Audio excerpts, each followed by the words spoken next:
እና አብይ አህመድ ምጥ ላይ ነው ያሉት። የአማራ ትግል እያሸነፋቸው ነው። ለጉራ አይደለም የምለው። በእያንዳንዱ መከራከሪያ በእያንዳንዱ መመዘኛ መሞገት እችላለሁ። የትኛውም ተቋም ላይ ተገኝቼ የአማራ ትግል እያሸነፈ ስለመሆኑ ማለቴ ነው። ስለዚህ የአድማጮችንና የተመልካቾቻችንን ስነልቦና በአንድም በሌላ መንገድ እንደው ከፍ እንዲል ለማድረግ ስሜታቸውን ለማነሳሳት የሚነገር አይደለም ማለቴ። በተጨባጭ መመዘኛዎች በሁሉም ዘርፍ ማውራት እንችላለን ማለቴ ነው። ባለፉት 3 ዓመታት አብይ የት ጋር ነው ያለው የሚለውን እናነሳለን። በርካታ መግለጫዎች ወጥተዋል። አሁን ስቱዲዮ እየገባው ያለው አሌክስ ከሲያትል ደውሎ አንድ ሐሳብ አጋርቶናልና ምንድነው ያለን? በትግራይና በአማራ ህዝብ መካከል አብይ አህመድ ጎጃም ላይ ተገኝቶ ማርቆስ ላይ በሁለቱ ህዝብ መካከል ልዩነት እንዲፈጠር አንድነታችንና አብሮነታችንን ለመከፋፈል የሄደበትን ርቀት ተመልክታችኋል። ስለዚህ አማራው የትግራይም ህዝብ በጋራ አንድነቱን ለማሳየት አንድ ሙቭመንት ቢጀመርስ አለኝ። ምን ይደረግ ምን ትላለህ ስለው ለምን እያንዳንዱ አማራም ሌላውም የትግራይም ሌላውም ኢትዮጵያዊ የአፄ ዮሐንስን ፎቶግራፍ አፄ ዮሐንስ ለኢትዮጵያ ሲሉ አንገታቸውን እኔ ለኢትዮጵያ ህይወቴን ሰጥ ዘንድ ነጻ ፍቃድ አለኝ ነው የሚለው አዋጃቸው። ባይዘወይ በጣም ያስደንቀኛል የአፄ ዮሐንስ አዋጅ እና ኢትዮጵያዊነትን እንዴት ዲፋይን ኢትዮጵያ ማለት ይላሉ። ኢትዮጵያ ማለት እናትህ፣ ሚስትህ፣ ልጅህ፣ መቃብርህና ክብርህ ነች ይላሉ። የልጅን ደስታ የልጅን ፍቅር የእናትን ደስታ የመቃብርን ከባቲነት የዘውድን ክብር የአምስቱንም እኔ ኢትዮጵያዊነት በምን ልክ እንደተሰፋ በምን ልክ ዲፋይን እንዳደረጉት በአዋጃቸው ሊዘምቱ ሲሉ ለኢትዮጵያን ያቀረቡትን ጥሪ ታስታውሱታላችሁ። አዋጁን አይደለ? ኢትዮጵያ ማለት ይላሉ እናትህ፣ ሚስትህ፣ ልጅህ፣ መቃብርህ እና ክብርህ ናት ይላሉ። የዘውድን ክብር ዘውድህ ናት ይላሉ። የዘውድን ክብር፣ የልጅን ደስታ፣ የሚስትን ታማኝነት፣ የእናትን ፍቅር፣ የሀገርን እንትን እያሉ እና በዛ ልክ ኢትዮጵያዊነት እንዲፋይ እኔ ለኢትዮጵያ ነጻ ህይወቴን ሰጥ ዘንድ ነጻ ፍቃድ እንዳለኝ አታውቅምን ይላሉ። ለኢትዮጵያ ህዝብ አዋጃቸው ላይ ለኢትዮጵያ ራሴን ሰጥ ዘንድ ነጻ ፍቃድ እንዳለኝ አታውቅምን ብለው ነው ለኢትዮጵያ ህዝብ አዋጅ። እና የአማራ ህዝብ ወደ ኋላ ሄዶ ታሪክን እየቆረቆረ እንደዚህ አድርገውኝ ነበር አፄ ዮሐንስ ጎጃም ላይ ለምን ምን አድርገው እንደሄዱ ማያውቅ አማራ የለም። ታሪኩ ተጽፏል። በስነ ቃሉ በምኑ በአባባሉ አለ። ግን ደግሞ ለኢትዮጵያ የተከፈለውንና ለሀገር የተከፈለውን መስዋዕትነት በኦህዴድ ጭንቅላት ካላሰብከው በስተቀር የዮሐንስን ታሪካዊ ሚና ሊያቃልል የሚችል አማራ አታገኝም። የትም መሬት ሰማይና ምድር ብትዋጥጥ አማራን በዛ ልክ አንሶ ልታገኘው አትችልም። የአባቶቹን ተጋድሎ የቅድመ አያቶቹን ታሪክ በሚገባ በልቡ አምሮ ያነጸ ማህበረሰብ እና በኦህዴድ ጭንቅላት ልክ መጥቶ አብይ አህመድ በሱ ያስተሳሰብ መጠን ማለት በዛች ጭንቅላቱ ለዛ ታላቅ ህዝብ ለጎጃምና ለአማራ ህዝብ ለኢትዮጵያ ህዝብ ዮሐንስ ያደረጋችሁን አትረሱም፣ ዮሐንስ ሞት የአባቶቻችሁ ሞት ዋጋ የለውም እያለ ተናገረ። ሳቅንበት። የነ ዮሐንስን ክብር ያቃለለ ትውልድ ምናልባት የሆነ ጊዜ ተነስቶ ሊሆን ይችላል፣ ማርክሲስት ሆኖ ሊሆን ይችላል።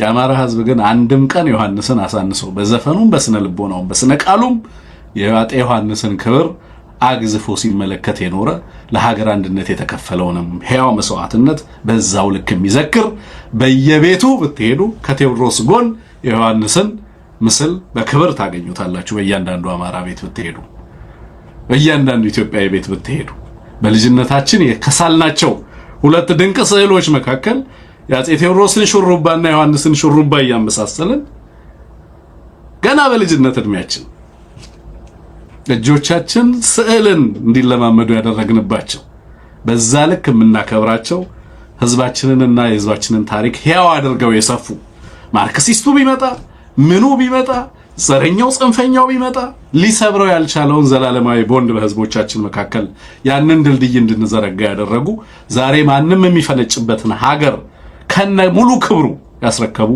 ሁሌም ትውልድ የሚኮራባቸው ሁሌም የኢትዮጵያ ህዝብ የሚኮራባቸው የኢትዮጵያ ጀግኖችና ምልክቶች ናቸው። ብልጽግና በጭንቅላቷ በዛሽ ጠባብ ጭንቅላቷ ግን በዛ ልክ አውርዳ ልትሰፋው ሞከረች፣ አልተሳካም። አማራው ሪአክት ያደረገበት መንገድ፣ ሚዲያው ሪአክት ያደረገበት መንገድ ኢንክሉዲንግ በነገራችን ላይ የትግራይ ኃይል የትግራይ ልሂቃን ብዙ ጊዜ እንዲህ ሲባል ዮሐንስ ላይ ምናምን ብዙ ዘመቻ ሲደረግ ሄዶ ወሎ ላይ ሲናገር አማራውን ከትግራይ ህዝብ ለማቆራረጥ ጎንደር ላይ ሄዶ ሲናገር ጎጃም ላይ ሲናገር ብዙ ጊዜ ምላሽ እንደውም የማይሰጥ የነበረው ከትግራይ ልሂቃን ሂዱ ተገንጠሉ ሲባል የትግራይ ልሂቃን አልተቆጡ። ማን በሰራው ሀገር ማን ነው ማንን ተገንጠል የሚለው?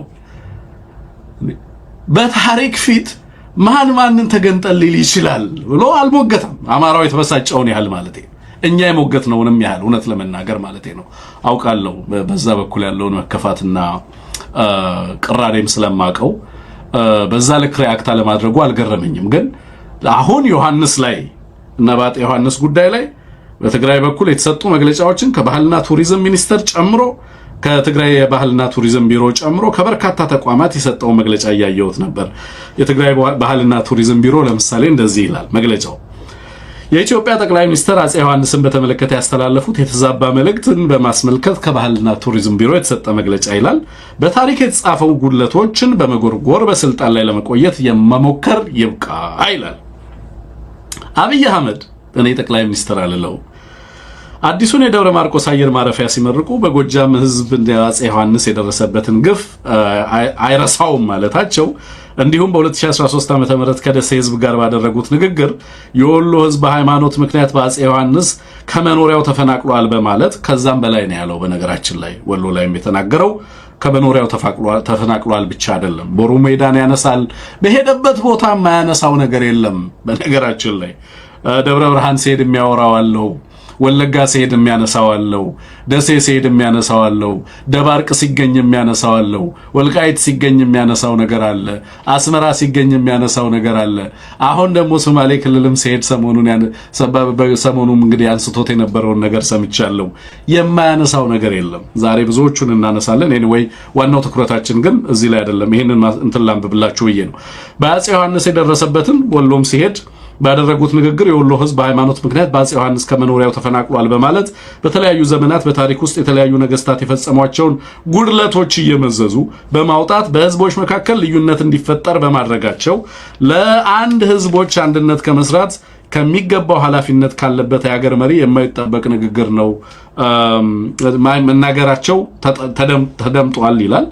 አፄ ዮሐንስ አራተኛ በንግስና ዘመናቸው በአፄ ቴዎድሮስ ተጀምሮ ያልተጠናቀቀውን ይኸውልህ እንግዲህ መጣሁን ፖለቲካ ተጀመረ ማለት ነው። በአፄ ዮሐንስ አራተኛ የንግስና ዘመን በአፄ ቴዎድሮስ ተጀምሮ ያልተጠናቀቀውን የአካባቢ ባሉ ባለአባቶች መከፋፈል ምክንያት አገሪቱ ወደ መበታተን ደርሳ በነበረችበት ወቅት ህዝቡና በአካባቢው በፌደራላዊ መንገድ እንዲተዳደር በማድረግ የሀገር አንድነትን የጠበቁ በተለያዩ የዚች ሀገር ህዝቦች ዘንድ የሀገር ፍቅር ስሜት እንዲያደግ ያደረጉ ህዝባዊና ጀግና የዚያ ዘመን መሪ ነበሩ። ሕያው መሪዎቻችን ናቸው። ባይዘው የዛ ዘመን መሪዎች ብቻ አይደሉም። ዛሬ እኔ እንዳወራ የሚያደርገኝ የዮሐንስ ሌጋሲ ነው፣ የቴዎድሮስ ሌጋሲ ነው። ዛሬ ሀገርን እንድንጋራ ያደረገን የነሱ መስዋዕትነት ነው፣ ሕያው መስዋዕትነት ነው። የዛ ዘመን መሪዎች ብቻ አይደሉም፣ ዘመን የማይሽራቸው ሕያው መሪዎች ናቸው። ዛሬ በርካታ የኢትዮጵያ ልጆች ስማቸው ዮሐንስ ስማቸው ቴዎድሮስ የሆነበት ምክንያት ከነዚህ አባቶች የወረሱት የታሪክ ድልን ተጋርተው ከዚያ ኮሌክቲቭ ሚሞሪ የጋራ ትውስታችን የጋራ ጀግንነታችን የሚቀዱ ሴቶች ዛሬም ብዙ ኢትዮጵያውያን በጋራ የሚኮሩበት በሄድንባቸው የኢትዮጵያ ሬስቶራንቶች በሄድንባቸው ቦታዎች ሁሉ የነዚህ ሰዎች ፎቶ የነዚህ ነገስታት ፎቶ በክብር ተሰቅሎ በየቦታው የምናይበት ምክንያት ትውልዱ ምን ያህል በእነሱ ሕያው ታሪክ እንደሚኮራ ምን ያህል ከነሱ ብዙ ነገር እንደወሰደ ምን ያህል ተጋድሏቸው ዛሬም በትውልድ ውስጥ ያው እንደሆነ የሚያሳይ መሆኑን መዘንጋት የለብንም። በነገራችን ላይ ኃይለ ማርያም ደሳለኝን በእነሱ ልክ በኢትዮጵያ ህዝብ ስነ ልቦና ውስጥ አታገኙትም።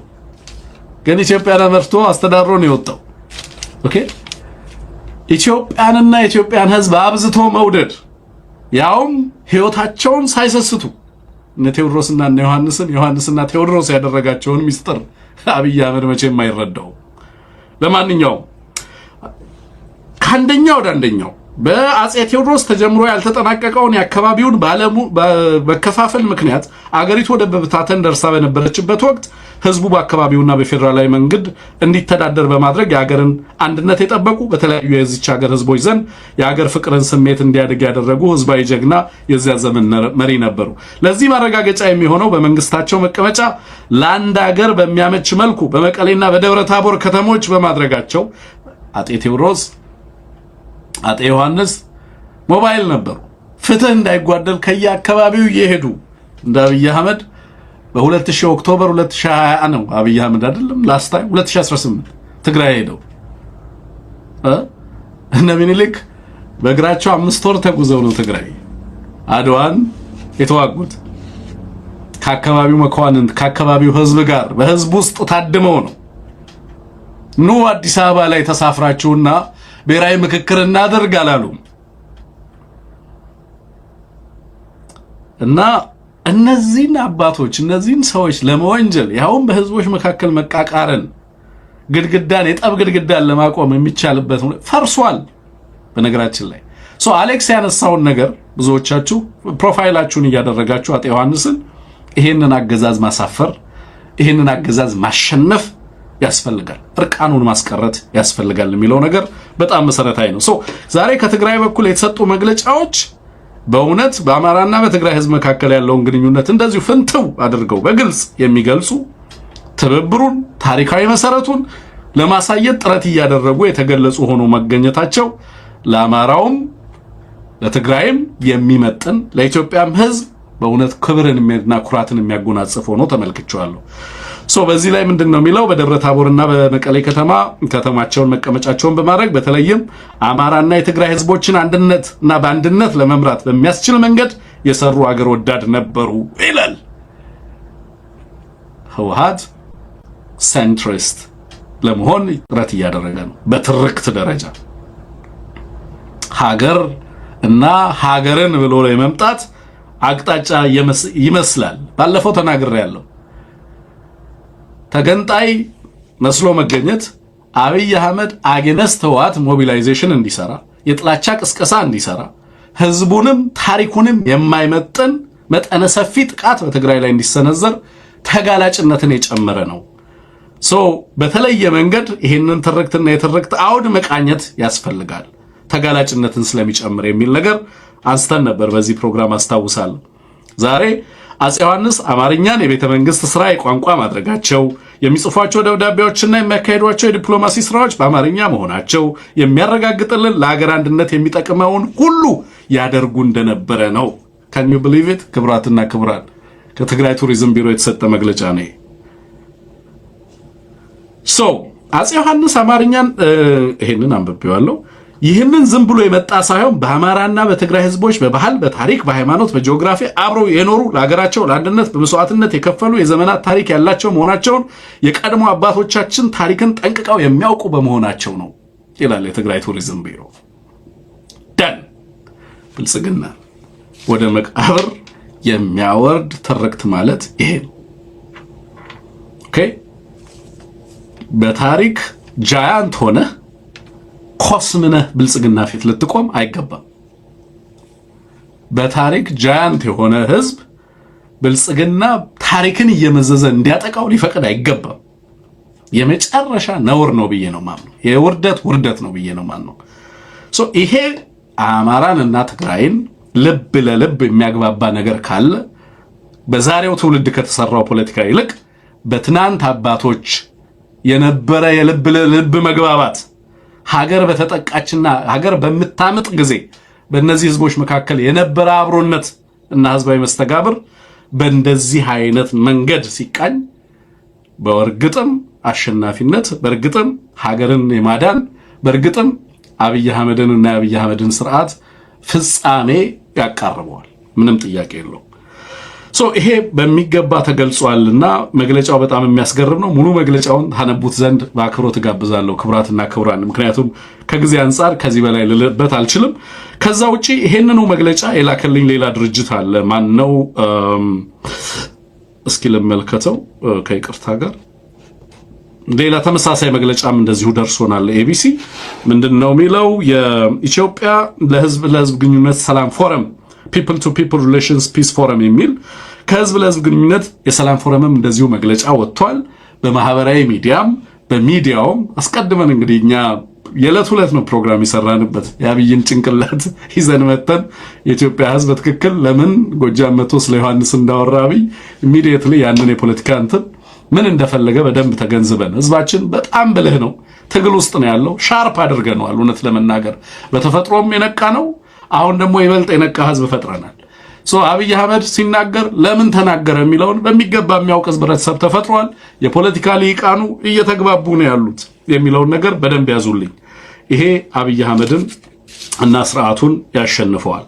ሃክሎ ሎጂስቲክስ ለስቲከሩ ከልብ ነው የምናመሰግነው።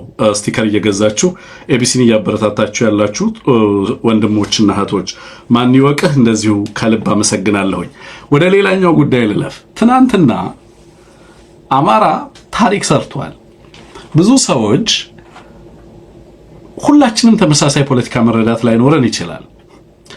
በተለያየ መንገድ ፍሬም ያደረጉት የብልጽግና ተቋማትን የብልጽግና ሚዲያዎችን አይቻለሁ። የአማራ ፋኖ በጎንደርን በተመለከተ ወይንም ደግሞ አፋብን ጎንደር በላይ እዝን በተመለከተ ብዙዎቻችሁ ፈርሷል፣ ፋኖ አፋብን ብልጽግና አፋብን ፈርሷል ብሎ ፕሮግራም ሰርቷል። ይጠበቃል። ምክንያቱም ምኞቱን መስራት ይችላል።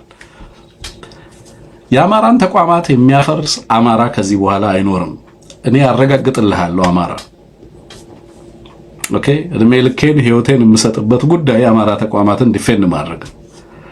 የአማራ ተቋማት በአማራ የሚፈርሱበት ዘመን አብቅቷል።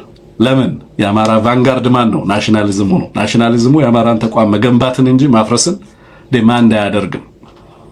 ያንን ለማድረግ የሚፈልጉ አካላት ሰሞኑን በጎንደር ያሉ ወንድሞቻችን የገጠማቸውን ፈተና በግልጽ እናወራ አይደል? ቅን ሆነን ለአማራ በሚጠቅም መንገድ ያለምንም መደባበቅ ሪላክስ አድርገን እናወራ። ምክንያቱም የአሸናፊዎች ፖለቲካ ውስጥ ነው ያለነው እና ዝም ብሎ የመንደርና ተራሉ ባልታ ያወራን ምናምን ነገር ራሳችን ላይ ስንተኩስ አንገኝም። ደንቆሮች አንሆንም መቼም። በ21ኛው ክፍለ ዘመን ምን አይነት ፈተና ገጥሟቸው ነበር? የነበሩበት ፈተና ቀላል አልነበረም። የተከሰሱበት ክስ ዋና ድርጅታችሁ the parent organization አፋብን የአማራን ሉዓላዊ ግዛቶች ለመውረር ወይንም ለመውሰድ ከሚመኝ ኃይል ጋር አብሮ ለመስራት ተስማምቷል፣ የአማራንም ጥቅም አሳልፎ ሰጥቷል የሚል መጠነ ሰፊ ፕሮፓጋንዳ ተከፈተ። 3 ወር ወይ 2 ወር ሆኖታል ከተከፈተ። ዲፌንድ ስናደርግ ነው። የአማራ አመራሮች፣ አፋብን አመራሮች፣ ሊቃውንቱ፣ ምሁራኑ፣ ተንታኙ፣ ምኑ ማህበረሰብ ውስጥ መጻፍ የቻለ መናገር የቻለ ሁሉ ግማሹ እንዴት ይሰራል፣ ግማሹ እንዴት ይደረጋል፣ ግማሹ ይደረግ፣ ግማሹ አያስፈልግም። በዚህ ላይ ስንተራመስ ከረምን። እንደ አማራ የኛ አጀንዳ አይደለም። የኛ አጀንዳ አብይ አህመድና ስርዓቱን ገርስሶ ለኢትዮጵያ ውስጥ ለህዝባችን ህልውና ዋስትና ያለው ስርዓት መገንባት ነው። የኛ አጀንዳ እሱ ነው። ኳሱ ነው የኛ አጀንዳ። አይናችን እዛ ላይ ነው፣ ትኩረታችን እዛ ላይ ነው። ግን ከአጀንዳችን ወጥተን ስንተራመስ ከረምን። ከሶስት ዋና ዋና ምንጮች የሚመጣ አጀንዳ ነው። አንደኛው ጄኒውን ኮንሰርን ካላቸው የአማራ ልጆች የሚመጣ እንትን አለ፣ ስጋት አለ። ህወሓት በቅርብ ጊዜ ጥቃት ከፍቶበታል ህዝባችን ላይ ይታወቃል። ያለፍናቸውን 30 ዓመታትና ታሪኩን እናውቀዋለን። በትርክት ደረጃ አማራን በተመለከተ የሚያራምደውን አቋም በተመለከተ የነበረው ነገር በመግለጫዎቹም የሚያወጣቸው አሁንም ላይ መሻሻል ያላሳዩ በብዛት ኦፍ ኮርስ ዛሬ የመጣው መግለጫ በጣም ተመችቶኛል እውነት ለመናገር አጤ ዮሐንስን በተመለከተ የወጡ መግለጫዎችን አሁን ያቀረብኳቸው። ከዛ ውጪ ግን የሚያወጣቸው መግለጫ ኮንሲስተንትሊ ከአማራው አንድነት አንጻር የሚቃኙ አልነበሩም። ህወሓት ራሱና የራሱን ፖለቲካዊ ፍላጎት ታሳቢ ባደረገ መንገድ የሚቃኛቸውን ትርክቶች ስለነበሩ ማለት ነው። ከዚህ አንጻር በጣም ኮንሰርን ያላቸው ግን የትግላችን ዋነኛ ደጋፊ የሆኑ የአማራ ልጆች ድንቅ የአማራ ልጆች ስጋት አለን። ትብብሩ ምን አይነት ዋስትና አለው? የህልውና ጥያቄዎቻችን የህዝቦቻችን የማንነት ጥያቄዎቻችንን በተመለከተ ምን ማስተማመኛ ነገር አለን? ትላንት የነበሩ ብዙ ጉዳት የደረሰባቸው ይቅርታ ያላልንባቸው ፍትህ ያልሰጠንባቸው ጉዳዮችስ እንዴት ይታያሉ? ለነገስ አንደማንከዳ ማስተማመኛችን ምንድነው? ይሄ ፖለቲካ ነው። ጄኒውን ኮንሰርን ነው። አትስቅበትም፣ ይሄንን አታዋርደውም። ለአማራ ከመቆርቆር የሚመጣ ጥያቄ ነው። የኛም ትግል ዓላማው ህዝባችን ዳግም በማንነቱ ጥቃት እንዳይደርስበት ከወዳጅ ዘመዶቹ ከጎረቤቱ ጋር ዘላቂ ሰላም የሚያገኝበትና ሰላምና ዋስትና የሚያገኝበትን ሁኔታ ማረጋገጥ ነው። ህልውናው ተረጋገጠ ማለት አማራ ማህበራዊ ረፍት፣ ፍትህ፣ ሰላም፣ ደህንነቱ ተረጋገጠ ማለት ነው። ሰላም የአማራን ሰላም ከትግራይ ሰላም አንፃር ባለፈው አንስቼዋል፣ ምን ያህል የተሳሰረ ኢንተርዋይንድ እንደሆነ። ግን እንዲህ የሚያነሱ አማራዎችን አይናችሁን ላፈር በአንዳነት ነው አትልም። ጄኒውን የሆኑ ሰዎች አውቃለዋ አሉ። ጄኒውን ሰዎች በጣም የማከብራቸው ሰዎች ይሄንን ስጋት አጋርተውኝ አጫውተውኝ ደውለው እንደው ምን እናደርግ ይሄን ነገር እንደው ቢያንስ በውስጥ አሰራርና ሂደት አማራው በዚህ ጉዳይ ላይ የጋራ መግባባት ላይ ቢደርስ የሚል ነገር የሚያነሱ በጣም ከባድ የዚህ ትግል ደጋፊዎች የሆኑ ሰዎችን አውቃለሁ።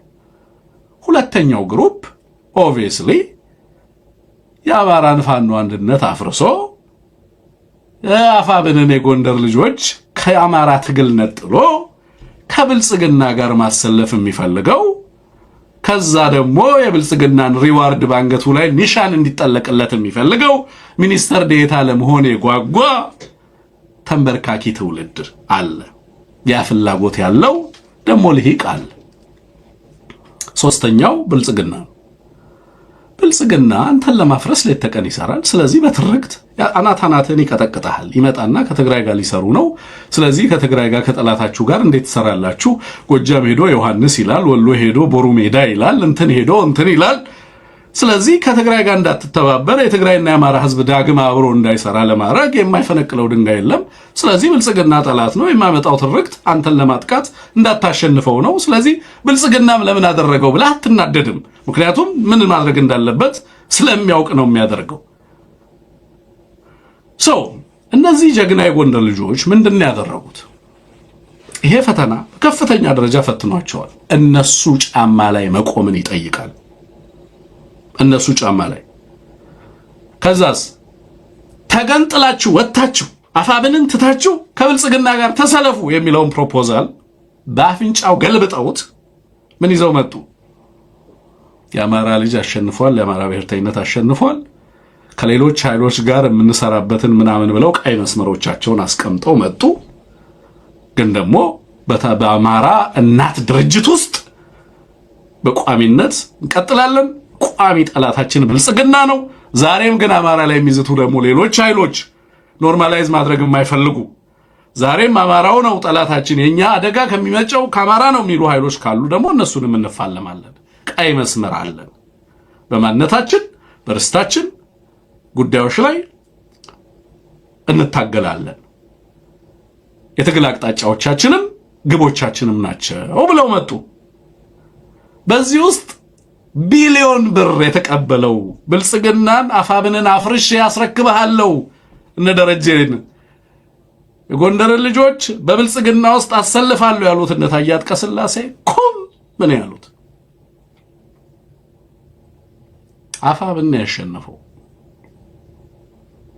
አፋብን ያሸነፈው የስ አፋብን ከሌሎች ጋር በትብብር መስራት የሚፈልግ በኢትዮጵያ ውስጥ አሁን ካጋጠሙን ትናንትም ካጋጠሙን ፈተናዎች ይልቅ ዛሬ ያጋጠመን የህልውና አደጋ በህዝቦቻችን ላይ መሰረታዊ አደጋ እንደቅኗል።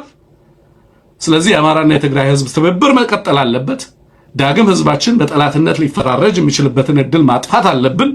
ይሄም ኢትዮጵያና ኢትዮጵያውያን በጋራ ተባብረው ለውጥ በሀገራቸው እንዳይመጡ የሚያስችል እድልን ይፈጥራል። ለህዝባችንም ዘላቂ ሰላምን ለማምጣት እድል ይፈጥርልናል። ስለዚህ ትብብር በጎ ነው። የፍትህ፣ የማንነት፣ የርትዕ ሌሎች ጥያቄዎቻችን ግን በምንም መንገድ ሳይድላይን የሚደረጉ አይደሉም ብሎ አፋብን አስቀምጧል። አፋብን ድርጅት ሆኖ ሲመጣ እኮ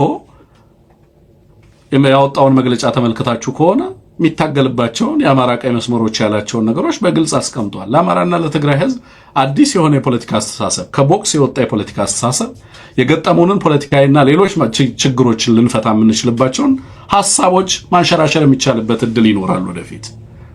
ግን በአማራ ላይ የትግራይ ሰላም እና የትግራይ ህልውና ከአማራ የሚመነጭ አደጋ ተደርጎ መቅረብ የለበትም በዚህ ሰዓት። ስለዚህ ጸረ አገዛዝ ትግል ላይ በጋራ እንቁም ነው አፋብን ያለው እንጂ የአማራን ታሪካዊ ርስቶች ኮምፕሮማይዝ አላደረገም፣ ሊያደርግ አይችልም። ካደረገም ከቆመለት ዓላማ ተቃርኖ ነው የሚሆነው። ለአማራ ህልውና ታገላለ ያለ ድርጅት በአማራ መሰረታዊ አጀንዳዎች ላይ ኮምፕሮማይዝ አያደርግም። ግን ፕሮፓጋንዳው ቢናገሩ የሚሰማቸው አልነበረም። ዓላማው ምን ነበር? የጎንደርን ፋኖ ከአፋብን አውጥቶ ማፍረስ ነበር የተፈለገው። ማፍረስ ነበር የተፈለገው። አልፈረሰም። ሊፈርስ አይችልም። አማራነት በከባድ መስዋዕትነት ተገንብቷል። ክሊርሊ ማንም ፈለገ አልፈለገ የአማራን ትግል ለመሸጥ የቋመጡ ሰዎች ሁሉ አንገታቸውን እንዲደፉ ያደረገ ነው። ሁለት ሚዲያዎች ማለት በሁለት በኩል ያሉ ሚዲያዎች ከአፋብን በተለየ መንገድ ያሉ ስቴትመንቶች በመግለጫው ላይ በመካተታቸው ምክንያት ይሄ መግለጫ ኢዝ አጌንስት አፋብን የተወጣ ነው፣ ስለዚህ ከአፋብን ወጥቷል የሚል ናሬቲቭን ለማስተጋባት የሞከሩ የብልጽግና ተቋማት አሉ። በዛ መንገድ መገለጹንም ለምን በአማራ በአፋብን ድርጅታዊ መግለጫው ሊወጣ አይችልም፣ የጎንደር ሊወጣ የተገባው አልነበረም ወይ የሚል ጄኒውን ቅራኔ ከዋናው ድርጅት ጋር ስምም የሆነ ስቴትመንት ቢወጣ ደግሞ መግለጫዎች ቢወጡ የተሻሉ ነው ደግሞ የሚሉ በርግጥም የአማራ ተቆርቋሪ የሆኑ አማራን ትግሉን ለመከፋፈል የሚያስቡ አይደሉም። በርግጥም ተቆርቋሪ የሆኑ ደግሞ አማራዎችም በወጣው ስቴትመንት ላይ ትንሽ ቅሬታ ያላቸው ሰዎች እንዳሉም ተመልክቻለሁ። አማራ ፖለቲካን ማየት ያለበት ለምሳሌ ኦላ ከፋኖ ጋር ትሰራለህ ወይ ስትለው በአደባባይ ወጥቶ ሰራለሁ አይልም። ግን በስቴትመንቱ ምን ይላል? ስትራቴጂካሊ ቬግነስን ይመርጣል። ምን ይላል? ኢትዮጵያ ውስጥ ጸረ አገዛዝ ትግል ከሚያደርጉ ኃይሎች ጋር እንታገላለን። በአማራና በኦሮሞ በትግራይና በአማራ ህዝብ መካከል ጥላቻን ሊፈጥር በጋብሮና መተባበርን ሊያስቀር የሚፈልግ ኃይልን እንታገላለን ብሎ ነው የሚገልጸው። ወለጋ ላይ ያለውን ፋኖ በተመለከተ ደግሞ በተለየ መንገድ ሌላ ስቴትመንት ሲያወጣ ተመለከተዋል። ስትራቴጂካሊ ቬግ መሆን ይፈልጋል። ፖለቲካ ነው፣ እንዳይከሰስበት ነው። የአማራ ኃይሎችም ታክቲካልና ስትራቴጂካል አላያንስ ትልቁ ቁም ነገር የአማራን ተቋማዊ አንድነት ማስጠበቅና ከሌሎች ጋር በሚኖር ትብብር ዙሪያ ላይ ከአማራው ህልውና ጥቅም አንጻር ድርጅታዊ አቋም መውሰድ ነው። አለቀ። ፖለቲካ እሱ ነው። ለሚዲያ አይደለም ፖለቲካ የምትሰሩት። እኔ እንደዚህ እንዲለኝ አይደለም ፖለቲካ የሚሰራው። የአማራ መሪዎች ናችሁ እናንተ። ማህበራዊ ሚዲያው አይደለም የሚመራችሁ። የአማራ መሪዎች ደግሞ sometimes ስትራቴጂክ ቬግነስ፣ ለምሳሌ ህወሓት ከአማራ ጋር ሰራለሁ አማራ ላይ ጦርነት አልከፍትም የሚል ነገር በትብብር መድረክ ላይ ሊያነሳ ይችላል። ጦርነት አልከፍትም፣ በየትኛውም መንገድ ከአማራ ጋር ያለኝን ጉዳይ በጦርነት ልፈታ አልችልም፣ እኔ የማደርገው ትግል ጸረ አገዛዝ ትግል ነው። የትግራይ ህዝብ የህልውና አደጋም የአማራ ህዝብ የህልውና አደጋም የሚመነጨው በዋናነት 4 ኪሎ ላይ ካለው ኃይል ነው። ያ ኃይል ባለበት ተናጥላዊ የሆኑ እርምጃዎችን ብንወስድ በህዝቦቻችን መካከል ዘላቂ ቅራኔ እንጂ ሰላምን ልናሰፍን አንችልም የሚል መድረክ ላይ ሊናገር ይችላል። መግለጫ ሲያወጣ ግን ምን ይላል? ምዕራብ ትግራይ ያለ እዛ አካባቢ ላይ ያለውን የአማራ ኃይልም የአማራ ህዝብም ጥያቄዎች በደንብ እያወቀ ግን የሚያወጣቸው መግለጫዎች በአማራ ህዝብ ላይ ቁጣን የሚፈጥሩ ሆነው ልታገኟቸው ትችላላችሁ። ያን መግለጫ ለማን ነው የሚያወጣው? ለራሱ ሰፖርት ቤዝ እና somehow ለዲፕሎማቲክ ኮሚኒቲው ትሬድ ሊያደርገው ስለሚፈልግ ያወጣዋል። በተጨባጭ ለአማራ ኃይሎችና ከአማራ ኃይሎች ጋር በትብብር መድረክ ላይ ግን ሊያነሳ የሚችለው ነገር ምንድነው? አማራን አልወጋም፣ ከአማራ ጋር ልዋጋ አልችልም፣ ከዚህ በኋላ አብሬ በጋራ ሰርቼ በኢትዮጵያ ፖለቲካ ለውጥ ውስጥ የትግራይ ህዝብ የሚገባውን ክብር በኢትዮጵያዊነቱ ሊጫወት የሚገባውን ፖለቲካዊ ሚና የአማራም ህዝብ በዛው የኦሮሞም ህዝብ በዛው ልክ እና በሀገሪቱ ውስጥ ሊመጣ የሚገባውን ፖለቲካዊ ለውጥ ላይ የራሴን ሚና እወጣለሁ ብሎ መድረክ ላይ ሊመጣ ይችላል። አፋብን በተግባር የሚሰራውን ፖለቲካ በተግባር በትግል ግንባር ላይ በተለያየ መንገድ በሚያደርገው ትብብር ላይ የሚይዛቸው አቋሞችና የሚያወጣቸው መግለጫዎች ነሰሰርሊ ተመሳሳይ ዋናው መግለጫዎቻችን የአማራን ህዝብ ጥቅምና ፍላጎት ታሳቢ ያደረጉ ናቸው። ሁሌም ፖለቲካሊ ኮሬክት የሚያደርጉ። ስለዚህ አማራውን አሸንፎ ከሌሎች ጋር በሚደረግ ትብብር ደግሞ የፖለቲካ ውይይቱ ይቀጥላል። ኢራን እና አሜሪካ ውይይት ሲያደርጉ ኢራን የሊባኖስን ፋክተር አምጥታ አስገባችሁ። ሊባኖን ላይ የሚካሄደው ጦርነት መቆም መቻል አለበት አለች። እንዴ እኔና አንተን እኮ የምንነጋገረው ምን አገባችሁ እናንተ ስለ ሊባኖን ነው? አይ ከሊባኖን ጋር ያለው ነገር ከኛ ጋር የተሳሰረ ነው። ስቴትመንት ዋይዝ መጀመሪያ ላይ የድርድራችን አካል ይሄንን እናደርገውና ሆርሙዝንና በኢራንና በአሜሪካ መካከል ያለው ላይ ብቻ ትኩረት እናደርግና ያኛውም በሌላ ሴክተር ወይንም በሌላ ፋይል እንፈተዋለን ሊሉ ሞክረዋል። ብዙ አጨቃጫቂ ጉዳዮች እንደፈጠረ ታስታውሳላችሁ። አንዳንዴ ከዛ በኋላ ስምምነቶች ተደረጉ። ግን ስምምነቶቹ ሲደረጉ ፐብሊክሊ የሊባኖን ጉዳይ እንዳይካተት ተደርጎ ስምምነት ሊደረግ የሚችልበት ፖለቲካ ብዙ አይነት ነው አሰራሩ። ዋናው ኢንተረስት ነው፣ የምትቆምለት ዓላማ ነው፣ የህዝብ ጥቅም ነው። ከሌሎች ጋር የሚደረግ ትብብርም የነዚህን ህዝቦች ተናጥላዊ ፍላጎቶችንም ታሳቢ ያደረጉ የውስጥ አንድነትንም ታሳቢ ያደረጉ መሆን መቻል አለባቸው። ሁሉ ጊዜም ግን ጎንደር ፋኖች መገንዘብ ያለባችሁ በፖለቲካ ቋሚ ጠላት የሚባል የለም። ጥቅም ነው ያለው። የአማራ ህዝብ ነው ቋሚ ኢንተረስታችን። የአማራ ህዝብ ደህንነት ነው ቋሚ ፍላጎታችን። ሰላምና ዋስትናው ነው ቋሚ ፍላጎታችን። ስለዚህ ቋሚ ጠላት የሚባል ኃይል የለም። ከሱዳን ጋር ነገ ልትነጋገር ትችላለህ። ፋሽጋን ከለቀቀ በኋላ ወይንም ፋሽጋን የምታገኝበትን መንገድ አገዛዙ አሳልፎ ሰጥቶታል። ከሌሎች ኃይሎችም ጋር ልትነጋገር ትችላለህ። ፖለቲካ ስለሆነ 500 ጊዜ ፌል ቢያደርግ 501ኛ ጊዜ የምትቀጥለው ነገር ቢኖር ፖለቲካ ነው። ሰኞ ተስማሙ፣ ማክሰኞ ፈረሰ። ሮብ ዕለት ተቀመጡ፣ ሐሙስ ዕለት ፈረሰ። አርብ ዕለት ተስማሙ፣ ቅዳሜ ዕለት ፈረሰ ነው አይደለም? አሁን ስትሰሙ የኢራንና የአሜሪካ ዲል በየዕለቱ ይፈርሳል። ኢንተረስት ነው፣ ዳይናሚክ ነው ኢንተረስት። ትናንት የተስማማህበትን ማክሰኞ ልትሽረው ትችላለህ፣ ጥቅም ስለሆነ። ኢትዮጵያ ውስጥ ዘላቂ ሰላም የአማራን ሰላም ለማሸነፍ ነው ለትግራይ ኃይሎች። ለአማራ ኃይሎችም የትግራይን ፍላጎትና ሰላም ማሸነፍ ነው ለአማራ ዘላቂ ሰላም። በዛ መንገድ ማሰብና አዲስ ከቦክሱ የወጣ ፖለቲካል ካልኩለስ መከተል በጣም የተገባ መሆኑን መገንዘብ ያስፈልጋል። ቋሚ ጠላት ከነዚህ ጋር ነው የምንሰራው፣ ከነዚህ ጋር አንሰራም።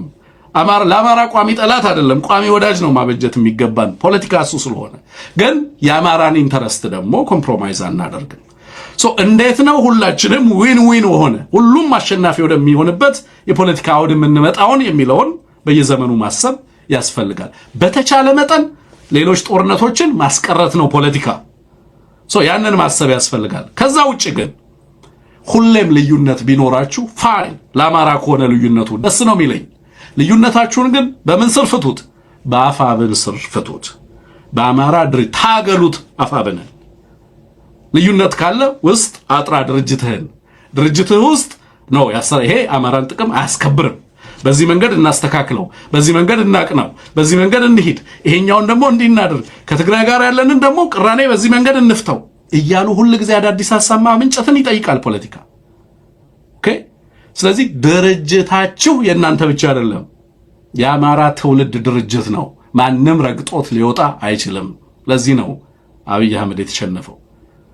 ለዚህ ነው ደረጀ አማራ አሸንፏል ያለበት ምክንያት። ለዚህ ነው የአማራን ትግል ለአብይ አህመድ ሊሸጡ ቀብድ ተቀብለው የመጡ ሰዎች አንገታቸውን እንዲደፉ የተደረገው ለዚህ ነው። አታሸንፉም መቼም የአማራንና የትውልዱን ትግል የሚለውን ነገር ላረጋግጥላችሁ እወዳለሁ።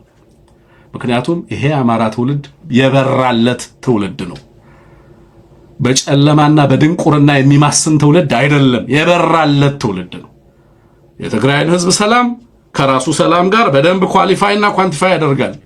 የራሱን ጥቅምም በሚገባ ያውቃል።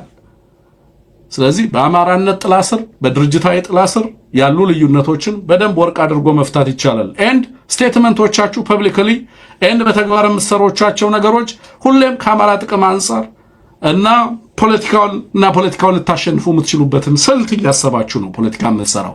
ሶ there is a dance ፖለቲካ ውስጥ ቀጥታ የሚካሄድበት የእንትን ዳንስ ነው ፖለቲካ። ከምን አንጻር? ከራስ ኢንተረስት አንጻር፣ ከህዝብ ኢንተረስት አንጻር፣ ከሀገር ኢንተረስት አንጻር፣ ከዓለም አቀፋዊ ነባራዊ እውነታና ሀቅ አንጻር። ኦኬ፣ በዛ እንግባባ።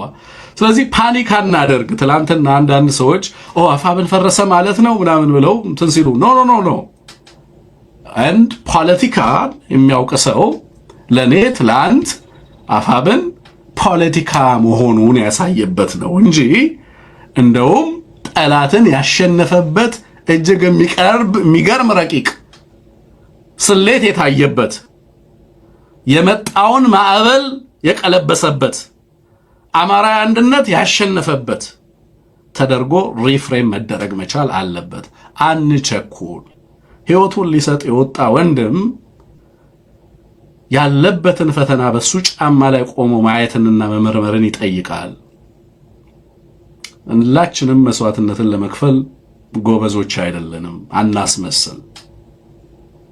ቴክስ ከሬጅ ራስን አሳልፎ ለመስጠት ልጆችን አሳልፎ ለመስጠት ብዙዎቻችን ምንደፍር አይደለንም። ኦኬ። እና አንዳንዴ የቆምንበት የሞራል ማዕዘን ማተር ያደርጋል። ኦኬ። ሕያው እና ሊታመኑ የሚገባቸው ሰዎች ምስክር እንዲጠሩ የሚገደዱበት ሁኔታ ያማል በጣም። መስዋዕትነቱ ከጎናቸው ልጆቻቸው እየወደቁ ማሉልን የሚባሉ ሰዎች መኖራቸው በጣም ያሳዝናል። አማራ ድርጅትህን ተቋምህን ጠብቅ። የውስጥ ልዩነቶችን በተቋማዊ አሰራር ፍቱ። 21ኛው ክፍለ ዘመን ነው። አንጃነትን ዋርሎርዲዝምን ሪዋርድ አናረግም። ይሄ ትግል ከናንተ በላይ የአማራ ትውልድ የአማራ ተስፋ ነው እና አብይ አህመድ የገጠመው ኤግዛክትሊ የአማራ ትግል ነው። የአማራ ትግል አብይ አህመድን ገጥሞታል። አብይ አህመድ ወደ ፕሪዝን ሄዷል፣ ወደ እስር ቤት ሰሞኑን እና በእስር ቤት ያሉ ሰዎችን እፈታለሁ እያለ ነው። ለምንድን ነው አብይ አህመድ እስረኞችን የሚፈታው? መፈታት አለባቸው። በግፍ ነው የታሰሩት። በማንነታቸው ነው የታሰሩት። ወንጀል ሰርተው ነው? ኖ፣ ምንም አድርገው አይደለም። የህዝብ እንደራሴዎች፣ የምክር ቤት አባሎች፣ ጋዜጠኞች፣ ፖለቲከኞች፣ ልሂቃን፣ ሐኪሞች፣ ነጋዴዎች ናቸው። ሶስት ነገር አቅርቦላቸዋል። አንድ ይሄ ትናንትና እንግዲህ ከብልጽግና በነገራችን ላይ እነዚህን የመረጃ ምንጮቼ ራሳቸው ብልጽግናዎች ናቸው። ሰው ያቀረበላቸው ነገር አስቂ ነው። ይቅርታ ጠይቁ፣ የአማራ ክልል ላይ ለተፈጠረው ችግር ኃላፊነት ውሰዱ እና ሁሉንም እስረኛ አልፈታም፣ የተወሰናችሁትን ነው የምፈታው። በተለያየ መንገድ በዚህ ላይ ሲሳተፉ በዛ ላይ ሲሳተፉ የነበሩትን አልፈታም።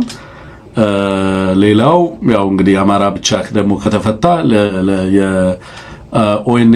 የኦኤልኤ ሰራዊት አባላት ወይንም ደግሞ በሸኔ እናት ምናምን የሚባሉ አሁን እንግዲህ እዛ ላይ ስያሜያቸውን በተመለከተ ሁልጊዜ there is this vagueness። ማን ነው ይሄን ያደረገው? አይ ይሄን እኮ ያደረገው ሸኔ ነው። ማን ነው ይሄን ያደረገው? አይ ይሄን እኮ ያደረገው ኦኤልኤ ነው የተባለ ግን ታርጌት የሚያደርገው ህዝብ አንድ ህዝብ ነው፣ የሚያልቀው ህዝብ። ኤኒዌይ እንደዛ አይነት ስያሜዎች ሁልጊዜ ስለሚጠቀም አሁን የሸኔ አባላትም አሉ። እነሱን በተመለከተስ እንዴት ነው የምንፈታው? ሌላው አማራውንስ እንዴት ነው የምንፈታው የሚለውን ብርሃኑ አዴሎ የተባለ አንድ መቼም ምንም አልልም እና ጊዜው ደርሶ ለፍትህ ለፍርድ ከሚቀርቡ ሰዎች ውስጥ በፍትህ ተቋማት በሰብአዊ መብት ተቋማት ስም በህዝብ ላይ የሚደርስን ግፍና በደል መከራና ስቃይ ሮማንቲሳይዝ የሚያደርጉ አሳንዘው የሚያቀርቡ ለአገዛዝ ምርኩዝ ሆነው የኢንስትሩመንትስ ኦፍ ቫዮለንስ ሆነው ንጹሃንን መጠበቅ ያለባቸው የሰብአዊ መብት ተቋማት የነበሩ በሰብአዊነት ላይ ለሚፈጸም ጥቃት ኢንስትሩመንት ሆነው ሲያገለግሉ የምንመለከትበት ዘመን ላይ ነው ያለነው። እሱ አግኝቷቸው ነበር። ሌሎችም እንደዚሁ የህግ ባለሙያዎች ያለውን የህግ ክፍተት በተመለከተ ምናምን ያው እስኪ ጥናት አድርጉ እያለ እንዳለ ብልጽግና እየሰማን ያለ ነውና ለምን ይፈታል? ብልጽግና እስረኛ የሚፈታው ለኢትዮጵያ ብዬ ነው ብሏል አብይ አህመድ በቀደም። ኢትዮጵያ እንድታሸንፍ ብዬ ነው እንጂ ለሌላ ለማንም ብዬ አይደለም። ያሰራቸው ለኢትዮጵያ ብሎ ነው፣ ኢትዮጵያ እንድታሸንፍ ብሎ ነው። የሚፈታቸውም ኢትዮጵያ እንድታሸንፍ ብሎ ነው። ሲያስራቸው ኢትዮጵያ አላሸነፈችም ነበር ማለት ነው። ሁለቱም መቼም ትክክል ሊሆን አይችልም። ማሰርህም ለኢትዮጵያ ተብሎ መፍታትህም ለኢትዮጵያ ተብሎ ሊሆን አይችልም። ስለዚህ ወይ ስር ትክክል አይደለም ወይ አፈታት ትክክል አይደለም ማለት ነው። ግን ዞሮ ዞሮ አማራው ማወቅ ያለበት አብይ አህመድ ምንም ምርጫ የለውም ከመፍታት ውጪ። እንደ ሆስቴጅ ነው የያዛቸው። እስረኞች አይደሉም፣ ወንጀል አልሰሩም፣ ታራሚዎች አይደሉም። በማንነታቸው እንደ ሆስቴጅ ነው የያዛቸው። እነሱን በመያዝ አማራውንና የአማራውን ትግል እደፍቃለሁ ብሎ ነበር የያዛቸው። እናት ሺህ ትውለድ። የነዛ ልጆች ዓላማ ራዕይ ብዙዎች ላይ እና በብዙዎች አእምሮ ውስጥ በብዙዎች ስነ ልቦና ውስጥ እና ያ ስነ ልቦና ብዙ መሪዎች እንዲፈጠሩ ያደረገ ነው። ሐሳቦቻቸውን ጽፈዋል፣ ሐሳቦቻቸውን ተናግረዋል። ትግሉ ተለኩሷል። አማራነት ንቃት ነው። ሰው ከበራለት በኋላ ዳግም ጨለማ ውስጥ ሊኖር አይችልም። የፕሌቶን አሊጎሪ ኦፍ ዘ ኬቭ አንብበሉት። አብይ አህመድ ከበራለት በኋላ በራለት ነው። ከዛ ኬቭ ይወጣል ሰው። ሰውን አማራ ካደረግነው በኋላ እያንዳንዱን ነገር ያውቃል። አስረህ ምን ታመጣለህ? ምን አማራጭ አለ ከመፍታት ውጭ? በሁሉም መንገድ ተሸንፈሃል። ሰሞኑን ጁላይ 9 ይመስለኛል በሶማሊያና በግብጽ መካከል የተደረገው የኤምኦዩ ብልጽግናን የመጨረሻ አማራጭ ያሳጣ፣ ሙሉ ለሙሉ ከበባ ውስጥ እንዲገባ ያደረገ፣ በምስራቅ ሲጠብቅ በምዕራብ እንዲከበብ ያደረገ። ዛሬ በነገራችን ላይ ሌላም አዲስ መረጃ አለኝ። አዲስ የትጥቅ ቡድን ኢትዮጵያ ውስጥ ዛሬ ወታደሮቹን ይፋ አድርጓል። የታጠቁ ኃይሎቹ ከዚህ በፊት የፖለቲካ ድርጅት የነበረ በስደትና በኤግዛይል ነበር የምንለው ኃይል ዛሬ የታጠቁ ኃይሎቹ መሬት ላይ ወደ ትጥቅ ትግል መግባታቸውን የሚያሳይ ፎቶግራፍ፣ ቪዲዮዎች ለቀዋል። ለምሳሌ ኦኤንኤልኤፍ ዛሬ ያንን አድርጓል። ምዕራብ ነው አይደለ ብልጽግና አሁን እየተረበረበ ያለው ግንባር፣ ደቡቡና ምስራቁ ደግሞ ሌላ ግንባር ሊሆንበት ነው። ምን እየተፈጠረ እንዳለ ይገነዘባል ብልጽግና። ምን አይነት ብሬክዳውን እየገጠመው እንዳለ ያውቃል። ምን አይነት ቀውስ ውስጥ እንዳለ ይገነዘበዋል። እና አህመድ ሽዴ የሚፈራረሟቸው ስምምነቶችን እመለከታለሁ በየዕለቱ as if things are normal። ግን አጠቃላይ የገባበትን ማጥ ያውቀዋል ወይ? ይሄ ድርጅት እስረኞችን መፍታት አይደለም፣ እግራቸው ላይ ወድቆ ይቅርታ ቢጠይቅ ይድናሉ ወይ?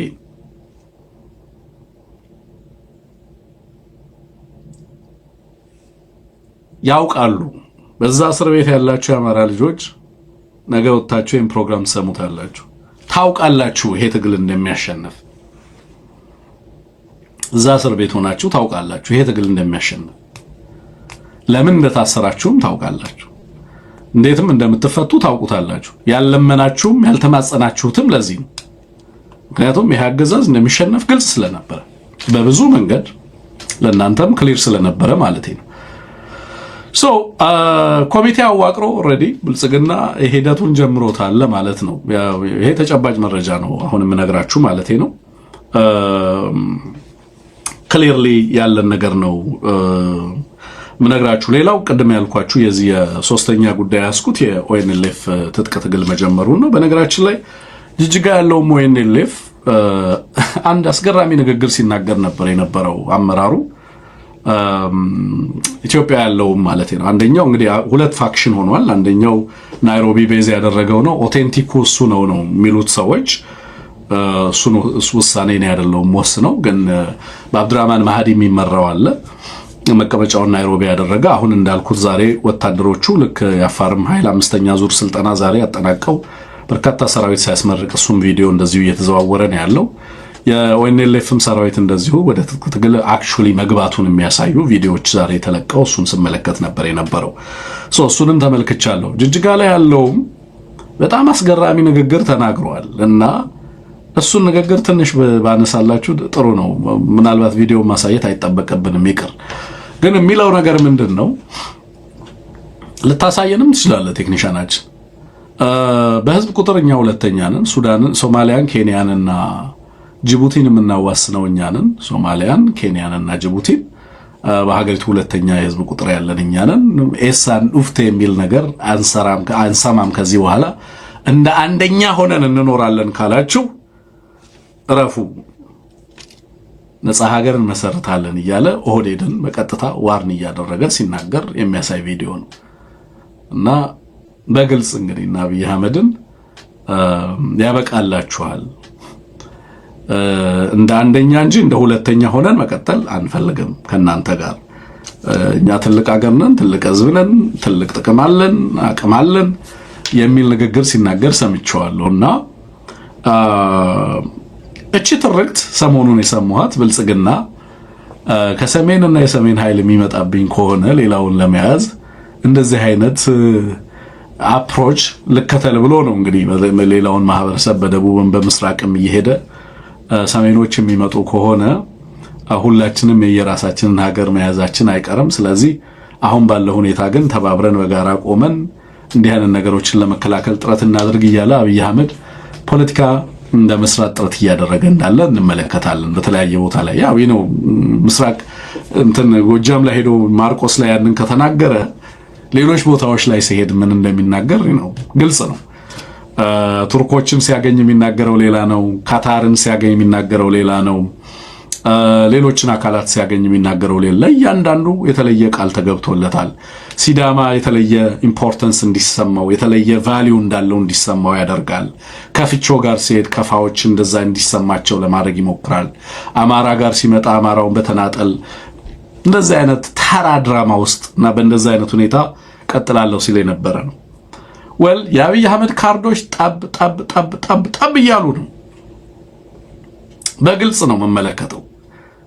ዓለም አቀፋዊን ቀጠናዊን ሁሉን ነገር ዛሬ ወጡ አንዳንድ ሪፖርቶችን እየተመለከትኩኝ ነበር የነበረው እና ለምሳሌ የማዕቀብን ተመልክቶ የአሜሪካ መንግስት ለምሳሌ በህወሓት ላይ ቪዛ ሪስትሪክሽን ማገዱ ወይንም የቪዛ አቀባ መጣሉን ተከትሎ ብልጽግና ምን እያለ ነበር? ዛሬ በውጭ ጉዳይ መስሪያ ቤቱ በኩል ይሄ ቪዛ ሪስትሪክሽን አንደኛ የኛ ሉዓላዊነት እንዳይጋፋ ስጋት አለን ይላል። ሁለተኛ የዲፕሎማቲክ እና የሰላም ግንኙነት አማራጮችን ሙሉ ለሙሉ እንዳይዘጋብን ሌላ ስጋት አለን ይላል እና ሌላው ተጨባጭ ኮሚትመንት ካላመጣ ምን ይጠቅመናል የሚል ነገርም ለማሳየት የውጭ ጉዳይ ሚኒስትር መስሪያ ቤት ላይ ገጽ ላይ ወጣውን ጽሑፍ ተመልከቱት። ተጨባጭ ለውጥ ካላመጣ ምን ይጠቅመናል? ለምሳሌ ህወሓት ቪዛ ተከለከለ አልተከለከለ፣ ዋናው እኛ የምንፈልገው መጥቶ እንዲደራደር ነው እና መጥቶ እንዲደራደር አድርጉ። እሱ ከሌለ ሊቨሬጁ የላችሁም የሚለው ነገር ግንዛቤ ይያዝና አደገኛ ፕሬሲደንት ሴት ያደርጋል ይላል ብልጽግና። ኦኬ እና ደስተኛ አይደለም በዛሽ ቪዛ ሪስትሪክሽን። ኦኬ ብልጽግና ኢትዮጵያ ውስጥ ያለው ጉዳይ ከሱዳን ጋር እንዲያያዝለት ይፈልጋል። ሱዳን ላይ ለምሳሌ ኔትወርኮችን፣ ባንኮችን፣ ትራንዛክሽኖችን ብዙ ነገሮችን ታሳቢ ያደረገ ሳንክሽን ነው እየመጣ ያለው ሱዳን ላይ አይደለም። ለአርሚውም ለአርኤስኤፍም ጎልዱን ምኑን ፎርማል ባንኪንግ ቻናሉን ትራንዛክሽን ቻናሉን እያንዳንዱን ነገር ታሳቢ ያደረጉ ማዕቀቦች አሉ እና ብልጽግና ከዛ ጋር እንዲያያዝ ነው ይሄ ዲስክሬትሊ ትሪት የምታደርገው ነገር በሆርን ኦፍ አፍሪካ ላይ የእያንዳንዱ የምስራቅ አፍሪካ ቬክተር የተገናኘ ነው የሚለው ብልጽግና። ስለዚህ ያንን ታሳቢ ባደረገ መንገድ አክት እንዲደረግለት ይፈልጋል። ኮንሰርትድ በሆነ መንገድ ሁሉም የዚህ ምስራቅ አፍሪካ ላይ ያለው የጦርነት እንቅስቃሴ እንደ አንድ ወጥነት እንዳለው ቲያትር በአንድ መነጽር ታይቶ ሁሉንም አክተሮች በዛ መንገድ እንዲዳኙለት የመፈለግ ፍላጎት ውስጥ እንዳለ ትመለከታላችሁ።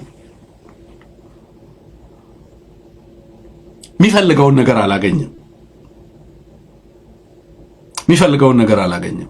ሊሰጥ የሚፈልገው ነገር ዋጋ አላወጣለትም። ባይዘወይ በኋላ መጣበታለሁ። ግብፅን ሳወራ ግብፅ ከግድቡ በተለየ ሌላ ነገር ይዛ ስለመጣች እሱን በኋላ ላይ ሳነሳው አንድ ላይ እንዳያይዤው ባነሳ ጥሩ ነው የሚሆነው።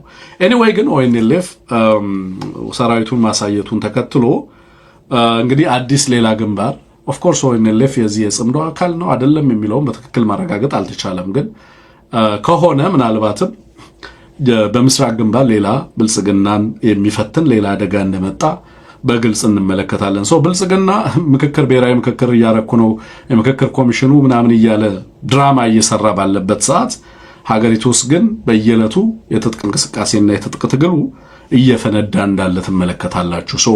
በእርግጥ ወደ ሰላም ነው እየሄድን ያለ ነው ወይስ ልንወጣበት ወደማንችለው በኋላ ላይ ማኔጅ እንኳን እናደርገው ብንል ማኔጅ ወደማናደርገው ሁኔታ ውስጥ ነው እየገባን ያለ ነው? የሱዳን ቲያትር ለኔ እሱን ነው የሚሰጠኝ። ሱዳን ላድን ቢባል አሁን ሱዳንን ማዳን የማይቻልበት ደረጃ ተደርሷል። የትኛውም አይነት የሰላም ኤፈርት ሱዳንን ወደ ተረጋጋ ፖለቲካ ምህዳር መመለስ አይችልም። አሁን ባለው ሁኔታ 150 የታጠቀ ኃይል ነው ያለው። ሱዳን is gone and beyond repair። ሱዳን ሄደ፣ ግን መመለስ በማይቻልበት ደረጃ ነው ሄደው። ምን እየፈጠራችሁ እንዳላችሁ ታውቃላችሁ? ኢትዮጵያ ውስጥ በተደጋጋሚ የምላቸው እነዚህ ሰዎች ምን እየመጣና ምን እየከበባቸው እንዳለ ያውቃሉ የሚለው ነገር ሁሌም እንዳነሳው የሚያስገድደኝ ምክንያት ይሄ ነው።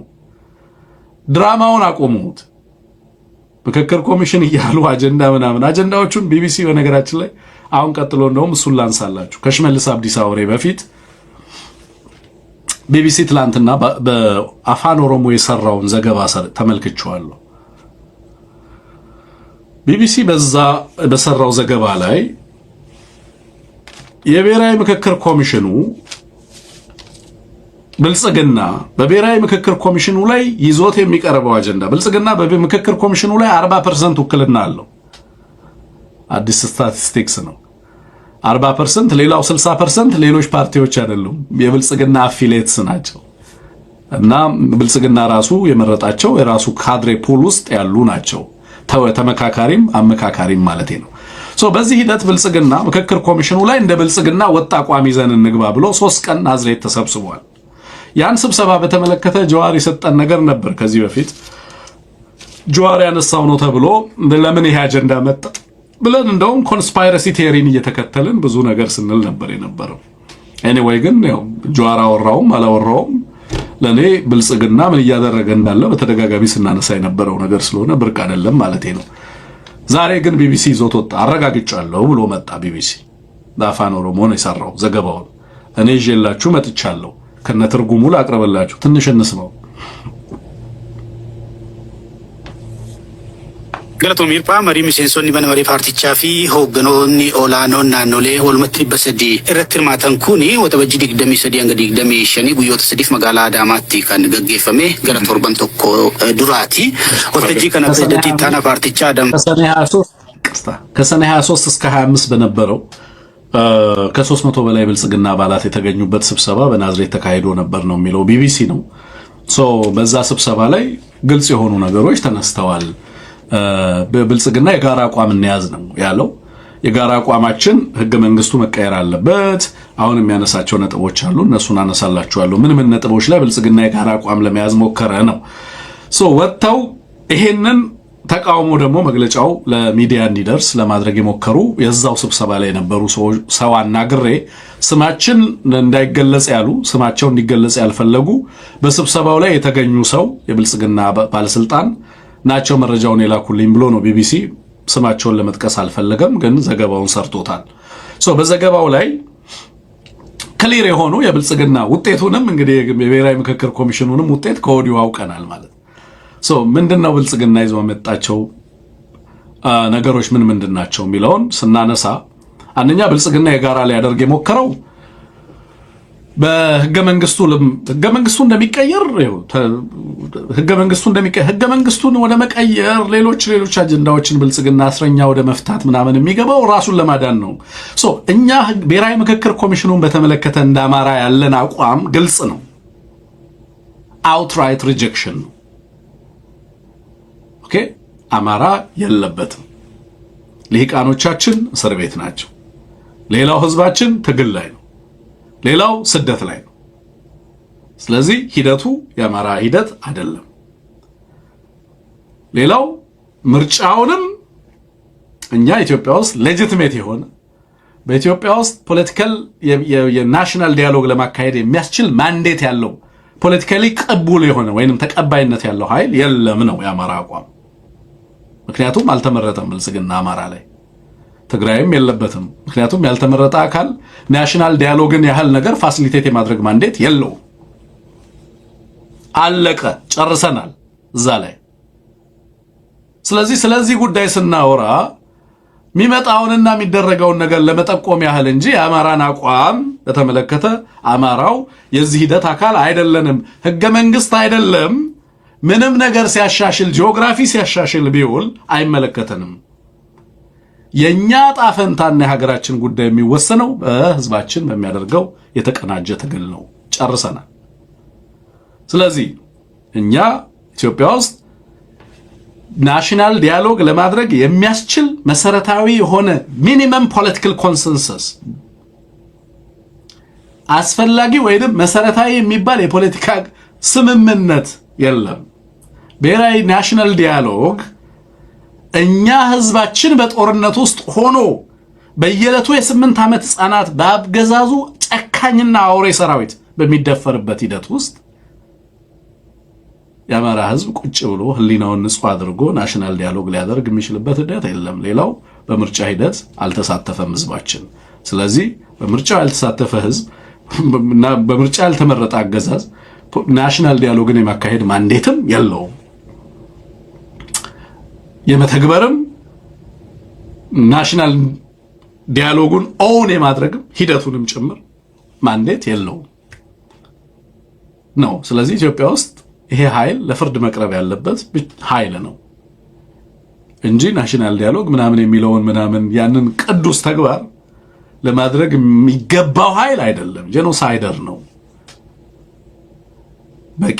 ከበቂ በላይ መረጃ የተሰነደበት አገዛዝ ነው ክሊር ነው ይሄ ስለዚህ አሁን ስለ ናሽናል ዲያሎጉ ስናወራ ህገ መንግስቱ ሊቀየር ነው አይቀየርም ኖ በመሰረት we just rejected the process ህገ መንግስቱ ሲቀያየር ሲገለባበጥ ለምን አይውልም we don't mind we don't care እኛን አይመለከትም because እኛ የኢትዮጵያ ህዝብ በጋራ ኦን በሚያደርገው የፖለቲካ ሂደት ነው እንጂ ጣፈንታው የሚወሰነው ባጭበርባሪ በገዳዮችና ጄኖሳይደሮች አይደለም ያልተመረጠ ህዝባዊ ቅቡልነት የሌለው አካልና ስብስብ ይሄንን ሂደት ሊመራውም አይችልም የሚለውን ክሊር አድርጎ ማስቀመጥ የተገባ ነው አሁን ህዝቡ የሚከራከረው ምንድነው ህገ መንግስቱ ላይ አንቀጽ 39 ሊወጣ አይደለም ፖለቲካሊ በጣም እንትን ስትሆን ነው and አብይ አህመድ knows that አንተም እንድትከራከርበት መከራከሪያ አጀንዳዎችን ይሰጣል actually reject የተደረገው ራሱ አገዛዙ ነው የምትታገለው አገዛዙን ነው የምትታገለው ኢትዮጵያ ውስጥ ያለው ጦርነት ኢትዮጵያ ውስጥ ናሽናል ዲያሎግም ሆነ ኢሌክሽን ለማስኬድ የሚያስችል ለምንድነው ምርጫው ሪጀክት ያደረገው የአማራ አርሶ አደር ወጥቶ ምርጫውን ለሪጀክት አደረገው አማራ እኛ ጦርነት ውስጥ ሆነን ለመምረጥ የሚያስችል ሁኔታ ውስጥ አይደለንም ምርጫ ሰላም ይፈልጋል ምርጫ መሰረታዊ መረጋጋት ይፈልጋል ምርጫ ፕሮቴክሽን ይፈልጋል ዲግኒቲን ይፈልጋል ቾይስ ራንደምሊ አይደረግም ኢኮኖሚስቶቹን ጠይቋቸው even rational choice you can't make a rational choice like በጦርነት ውስጥ ሆነ ስለ rational choice ለማውራት ሰዎች rational መሆን አለባቸው choice and election ሁሉ ጊዜ ከምን ጋር ይያያዛል ሰዎች እንዲያስቡ የሚያስችል ተደላድለው ምርጫን እንዲመርጡ የሚያስችል አማራጮችን እንዲፈትሹ የሚያስችል መሰረታዊ ሰላም ሊያገኙ ይገባል። በጦርነት ውስጥ የሆነ ህዝብ እንዴት ይመርጣል? ማንን ነው የሚመርጠው? ጦርነት ያወጀበት አካል እንዴት ተመራጭ ሆኖ ይመጣበታል? ጄኖሳይድ የሚፈጽም አካል እንዴት ምረጡኝ ብሎ እዛ ማህበረሰብ ላይ ሊመጣ ይችላል? መረጡኝ ብሎ ባይመርጡትም ውጤቱንና የህዝብን ድምፅ እንዴት የወሰደ አካል በመሰረታዊ የፖለቲካ ሂደትን ያንን ናሽናል ዲያሎግ የኢትዮጵያን ጣፈንታ የሚወስንን ሂደት እመራለሁ ብሎ እንዴት ይመጣል? ተገቢ አይደለም ነው፣ ወንጀል ነው፣ ሌላ ክህደት ነው። ስለዚህ አማራው በዚህ ነገር ላይ ክላሪቲ ያለው መሆኑን በግልጽ ማስቀመጥ ያስፈልጋል። ግን ቢቢሲ ምን እየነገረን ነው? አሁን ብልጽግና እዛ ተገናኘና ብልጽግና ከራሱ ታይም ጋር ከሰዓቱ ጋር ነው ሩጫው። ብልጽግና እድንበታለው ያላትን ነገር አማራጭ ሁሉ እየቧጠጠ ነው ያለው።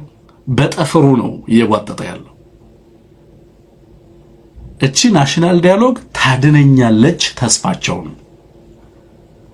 የአማራ ጥያቄ ናቸው ተብለው የሚታሰቡትን ለምሳሌ አማራው ባይኖርበትም በናሽናል ዲያሎግ ሂደቱ ኦፍ ኮርስ የተገዙ አማራዎች አማርኛ ተናጋሪዎች አሉ። በየዘመኑ እነዛ አሉ እኮ በየዘመኑ እናውቃቸዋለን እኮ እነዛ ሰዎች አይደል? ስማቸውን ጻፉ ብላችሁ የምትጽፏቸው በየዘመኑ በክህደት ጫንቃቸው የዳበረ ከታሪክ የማይማሩ እና ኦፍ ኮርስ ከዚህ በፊት ክህደት የፈጸሙትስ መች ተጠየቁ?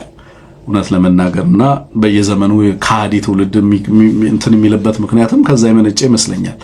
ለማንኛውም የቢቢሲ ዘገባ ላይ አንዱ የመጣው ነገር ህገ መንግስቱ ይሻሻላል። አዎ ህገ መንግስቱ ይሻሻላል። ከሚሻሻሉ አንቀጾች ውስጥ ምንም እዛ ላይ ሳልገኝ አብይ አህመድ ይዟቸው ከሚመጣቸው ነገሮች ውስጥ አንዱ ለአማራ አፒሊንግ ናቸው የሚላቸውን አንቀጾች ይቀይራል። ለምሳሌ በርካቶቹ የአማራ ልሂቃን የተባሉት በኢትዮጵያዊነት ማዕቀፍ ትግል ስናደርግ ከርመናል የሚሉ ልሂቃን አንዳንዶቹ ያው እንዳልኩት ክብር አለኝ ማለቴ ዲስክሬዲት ላረግ አልችልም። ማንኝና ነው ዲስክሬዲት ማረገው እያንዳንዱን ሰው የትግል ምክንያቱም በህይወት ውስጥ የሰራው ቁም ነገር ነው። ገብቶትም ይሁን ባይገባው አማራን ቢያድንም ባያድንም ገባኝ ባለው መስመር ተሰልፎ ሊሆን ይችላል። ግን ለምሳሌ አማራው ትልቁ ስጋ በአማራው ዘንድ ይቀርብ የነበረው ቅሬታ ተብሎ የሚታሰበው እኛ ብሔር ብሔረሰቦች ብሎ መጀመሩ ነው ህገ መንግስቱ የሚል መከራከሪያ ይቀርባል። ኦኬ አሚን የኢትዮጵያ ፖለቲካና ኢትዮጵያ ውስጥ ያለው ጥፋት በነገራችን ላይ ከህገ መንግስት አልፎ በቀደም እንዳልኩት ሶሻል ፋክት ሆኗል። በዘፈን የሚገለጥ በተቋማት ውስጥ ኤክስፒሪየንስ የምታደርገው በየዕለቱ የሚተገበር የማህበረሰብ አስተሳሰብ የሆነ የልሂቅ መሰረት የሆነ በካሪኩለም የተቀረጸ በጣም በርካታ ነገሮችን የምታይበት ሀገር ነው። ዛሬ ይሄ ናሽናል ዲያሎግ እየተደረገ አዲስ አበባ ውስጥ አረንጓዴ ቢጫ ቀይ ጥለት ያለው ነጠላ ለብሳ እናት መሄድ አትችልም። ቼክ አድርጉ ተሳስቼ ከሆነ ይሄ አገዛዝ አማራውን ያማልኛል ከሚላቸው ነገሮች አንዱ እኛ ብሔር ብሔረሰቦች የሚለውን አሁን ቢቢሲ የሚነግረን ምን ብለው ሊቀይሩት ፈልገዋል አለ። እኛ ህብረ ብሔራዊ የኢትዮጵያ ህዝቦች በሚል ይተካል። ብልጽግና ተስማማበት እሱ ነው። ኦኬ እኛ ህብረ ብሔራዊ እኛ ኢትዮጵያ ህዝቦች አይልም። እኛ ህብረ ብሔራዊ የኢትዮጵያ ህዝቦች ብሔር ብሔረሰብ አይደለንም ነው። እኛ ብሔር ብሔረሰብ አይደለንም፣ እኛ ህብረ ብሔራዊ and I just እንዴት አይነት ጌም መጫወት እንደፈለጉ ላይክ ይገርመኛል። ማለት እኛ ብሔር ብሔረሰቦችና ህዝቦች የሚለውን በሌላ መንገድ እንግለጸዋልና የተሻለ አገላለጽ እኛ ህብረ ብሔራዊ ኢትዮጵያውያን what does it mean ህብረ ብሔራዊ ማለት እኛ we the people ነው የሚለው የአሜሪካ ህገ መንግስት ለምሳሌ I have the constitution እዚህ ጋር እና አሜሪካን ኮንስቲቱሽን መጀመሪያ ላይ በግልጽ የሚያስቀምጠው ነገር እሱን ነው። እኛ አሜሪካውያን we the people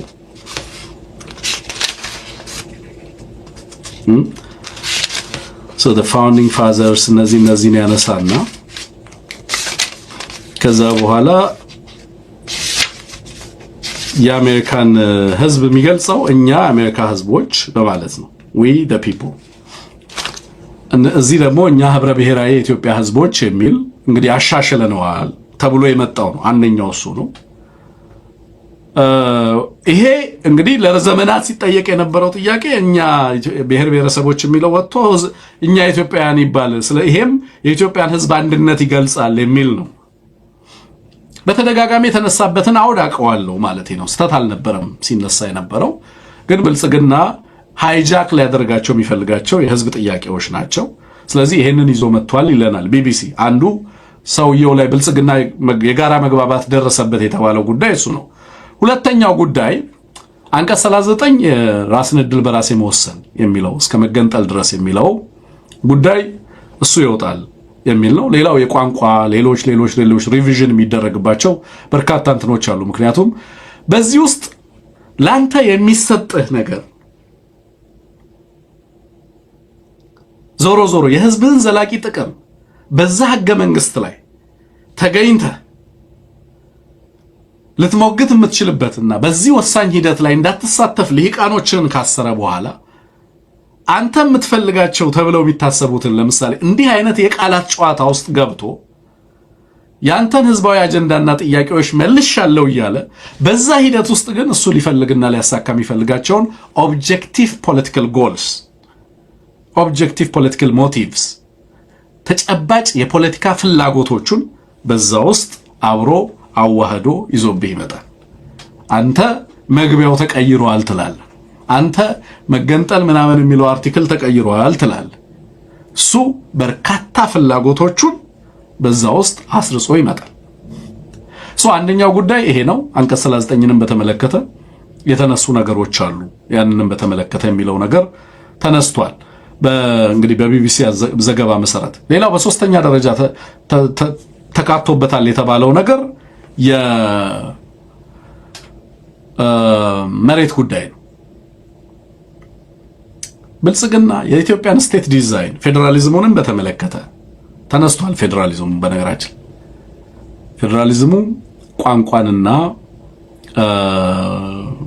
የቋንቋ ተናጋሪና ማንነትን ታሳቢ ካደረገ ፌዴራሊዝም ወደ ሌላ ለምሳሌ ንግድን፣ ትብብርን እና ቅርበትን ታሳቢ ያደረገ አዲስ ፌዴራል ዲዛይን ይዘን ለመምጣት ግዴታ መስማማት አለብን የሚል ነገር መነሳቱንና በዛ ላይ የጋራ መግባባት እንደተያዘበት የሚያነሳ ነገር ሰምቻለሁ። ሌላው መሬትን በተመለከተ መሬት ከህገ መንግስቱ ሙሉ ለሙሉ ይውጣ የሚል እና በሌላ አዋጅ የሚተዳደርበት ሁኔታ ይምጣ። አሁን ያለው የመሬት ስርዓት በህገ መንግስት መሬትን ከህገ መንግስት ጋር ማስተሳሰር የተለየ ገጽታ እንዲሰጠው አድርጓል። ኢንቨስትመንትን ፕሮሞት አያደርግም የሚል ነገር ይዞ መጥቷል ብልጽግና። መሬትን ብልጽግና ከዚህ ህገ መንግስት ጉዳይ ከህገ መንግስት ኢሹ አውጥቶ የትራንዛክሽናል ኢሹ አድርጎ ሊያቀርብ የፈለገበት ምክንያት እና አብዛኛው ብልጽግና ይሄንን ለውጥ እንዲያደርግ አስገዳጅ ሆኖ ከመጡበት ጉዳዮች ምክንያቶች ውስጥ በዋናነት ከአይኤምኤፍ ጋር የተገናኘው ሪፎርምና ሁለተኛ መሬት ላይ ገጠመው አደጋ ነው። የሪጅም ሰርቫይቫል ኢሹ በከፍተኛ ደረጃ ፈትኖታል ብልጽግና።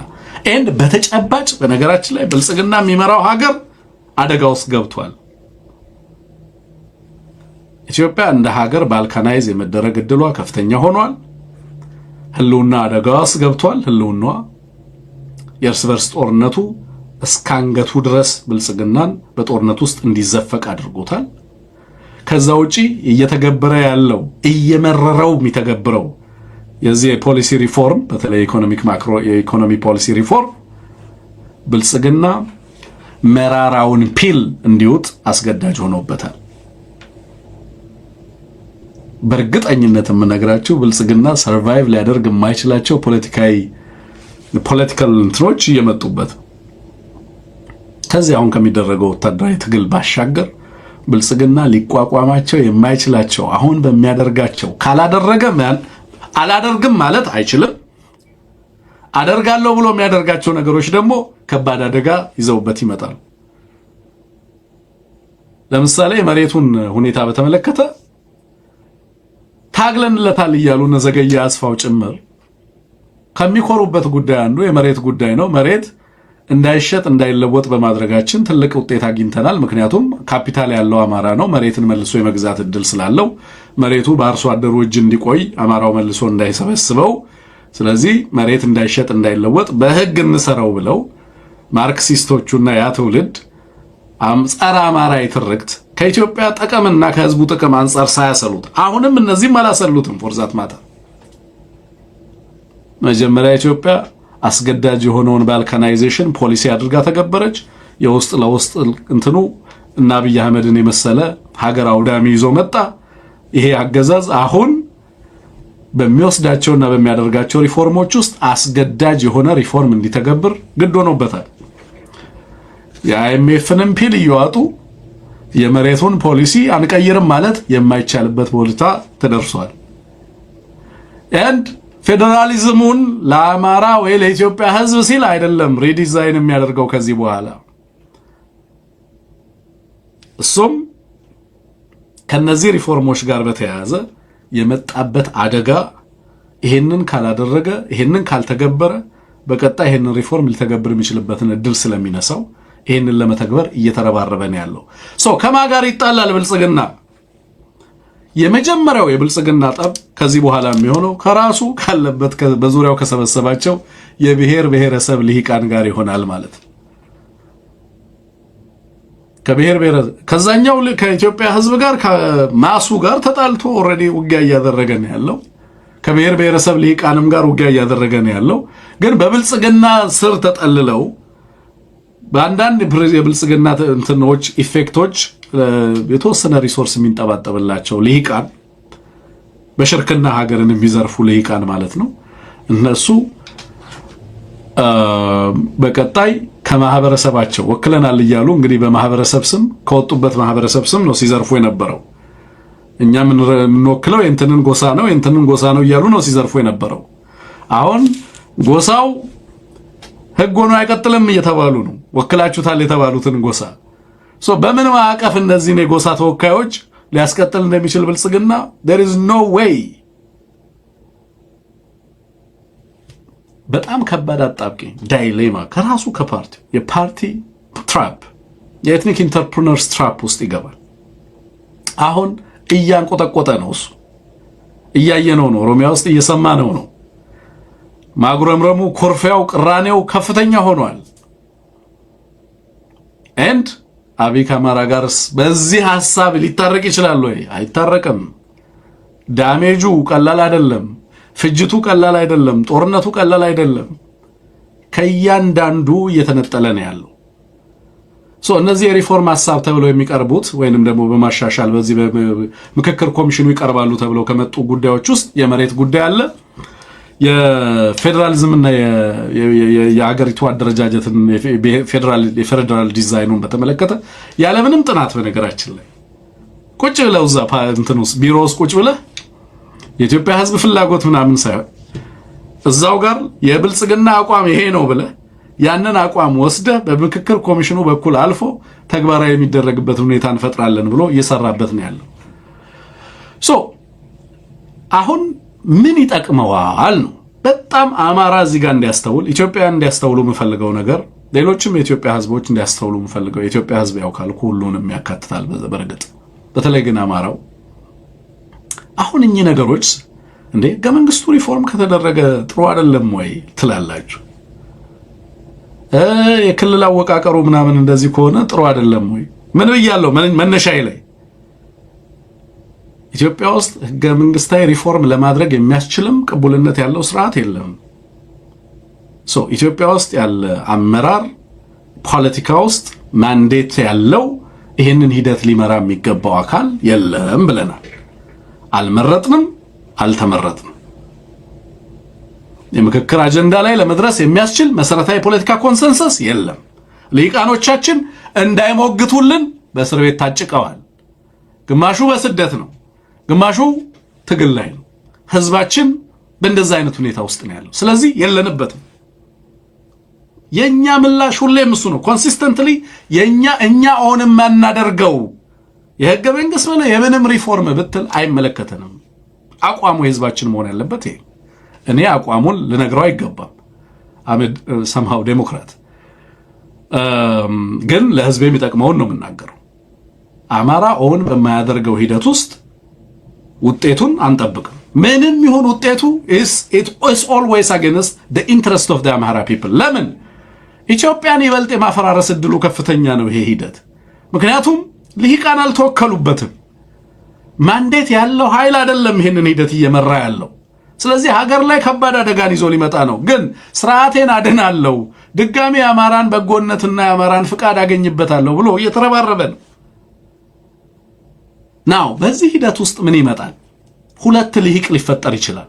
አንደኛው ይሄማ ስንጠይቅ የነበረው በጎ ነገር አይደለም ወይ የሚል ልሂቅ ይመጣል።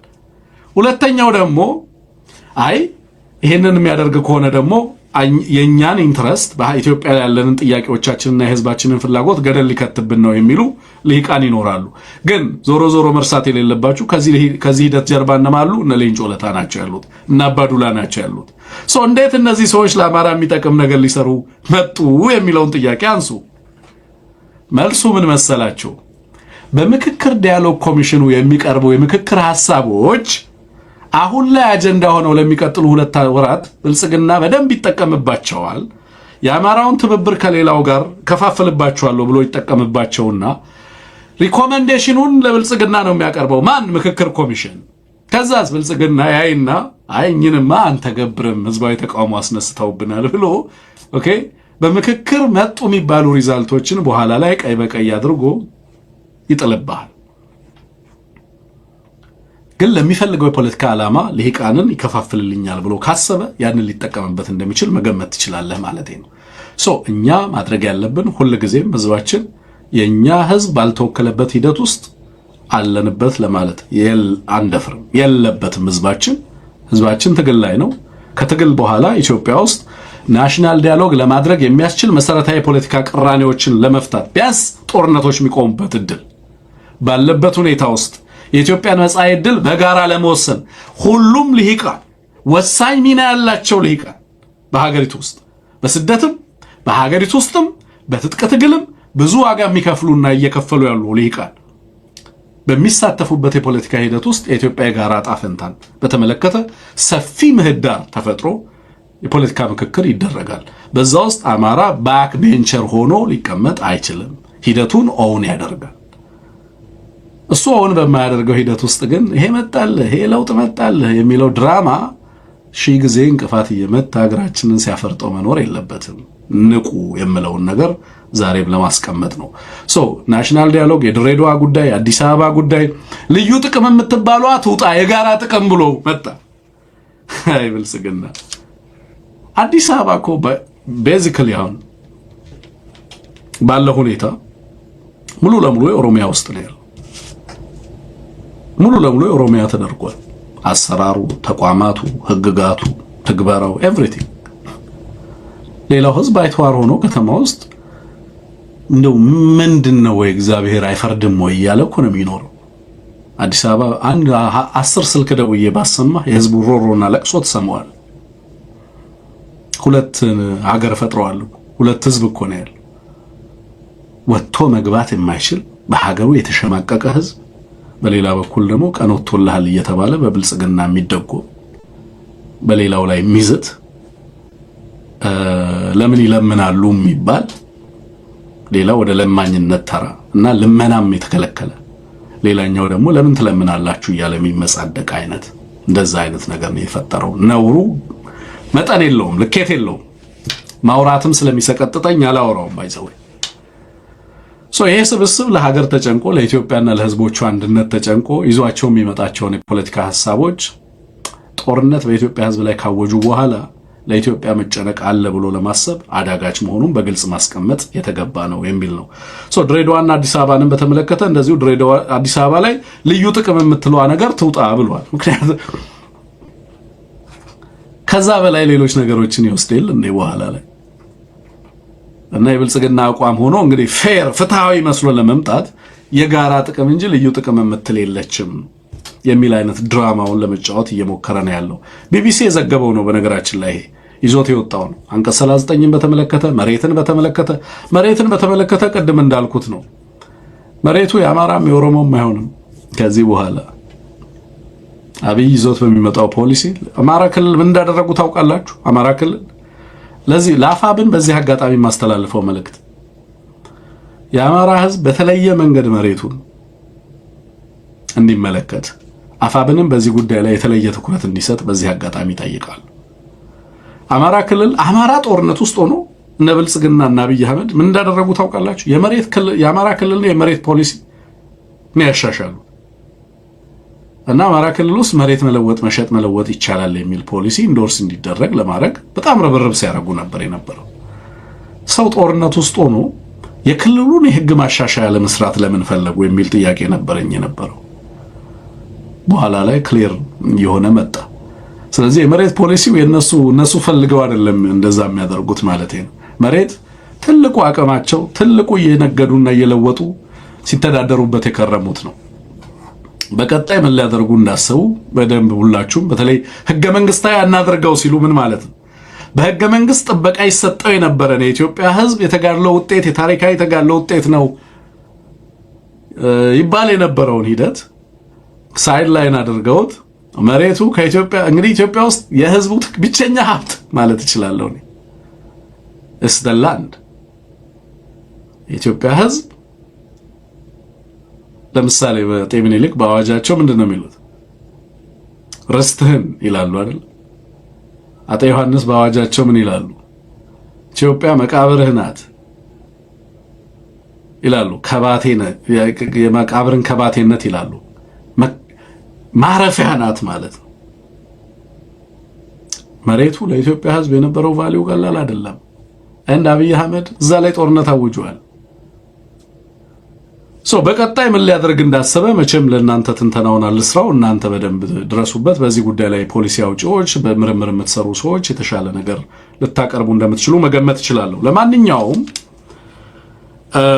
ብልጽግና እነዚህ ነገሮች ይዞ መምጣቱን ሰምተናል። ከዚህ ጋር የተገናኘውን ነገር ለማለት ነው። ስቲከር እየገዛችሁ ኤቢሲን ሰብስክራይብ ያደረጋችሁ ቀጥሉ፣ ደስ ይለናል ይሄን ስለምታደርጉም። ሽመልስ አብዲሳን በተመለከተ ሐሳብ ላጋራችሁ። ሽመልስ አብዲሳን በተመለከተ ትናንትና አንድ ፕሮግራም ላይ እናንሙት ሰርተናል። በዛ ፕሮግራም ላይ እናንሙት ያነሳ ነው አንንበረከክም ሲል ነበረ። ለምን አንንበረከክም አለ የሚል ነገር ነው ያነሳ ነው። ግን ሽመልስ የተናገረበትና ሲናገር የነበረበት አውድ የተለየ ነበር። አኩርፏል፣ ፊቱን ጥሏል እና ንግግሩም ሙሉን ስሰማው በኋላ ላይ ብዙ ነገር ነው የሚያወራው። ምርጫውን ያስፈጸምነው እኛ ነን፣ ምስጋና ባይሰጠንም እንደዚህ ባንደረግም ማንም ኦሮሚያ ላይ ለነበረው ነገር ምናምን ክሬዲት መውሰድ አይችልም፣ እኛንን ክሬዲት ከመውሰድ ካለብን ክሬዲት መውሰድ ያለብን። ይሄ ሰውዬ ምን ሆኖ ነው በጤናው ነው እንደዚህ የሚያወራው እያልኩ ነበር የነበረው። አሁን ያለው መረጃ ምንድነው? የ2018ን አፈጻጸም የክልሉን አፈጻጸም ያቀረበው ሽመልስ አይደለም። ሪፖርቱንም እንዲያቀርብ የተጠየቀው በአብይ አህመድ ትዕዛዝ የተሰጠው ከፋለው ተፈራ ነው። ከፋለው ተፈራ እንግዲህ የክልሉ ኮሚሽነር ሆኖ ሰርቷል። በርካታ ቦታዎች ላይ ከአብይ አህመድ ጋር ሲያገለግል የነበረ ግለሰብ ነው። አንድ ወቅት የሽመልስ አብዲሳ የራሱ ኔትወርክ እንደነበረ ነው ማነሳው። በነገራችን ላይ ሽመልስ ቢሊየነር ነው። ዝም ብዬ አቃልዬ ሽመልስ አልኩት እንጂ ከፊቱ ቢሊየነር እያላችሁ ጥሩት። የማልታ ፓስፖርት ያለው በጣም አለ የሚባል ከበርቴ ነው። ኢትዮጵያ ካፈረቻቸው ጥቂት የኦሮሞ ቢሊየነሮች ውስጥ ግንባር ቀደም ከሆኑት ውስጥ ነው እና እኒህ ቢሊየነር እና ባለጠጋ የኦሮሚያ ክልል ፕሬዝዳንት የ2018 ሪፖርታቸውን ማቅረብ አልቻሉ። ሁለቱንም እንመልከታቸው በመድረኩ ላይ ምን እያሉ እንደሚያወሩ። ከፋለውንም ሽመልስንም እንመልከተው።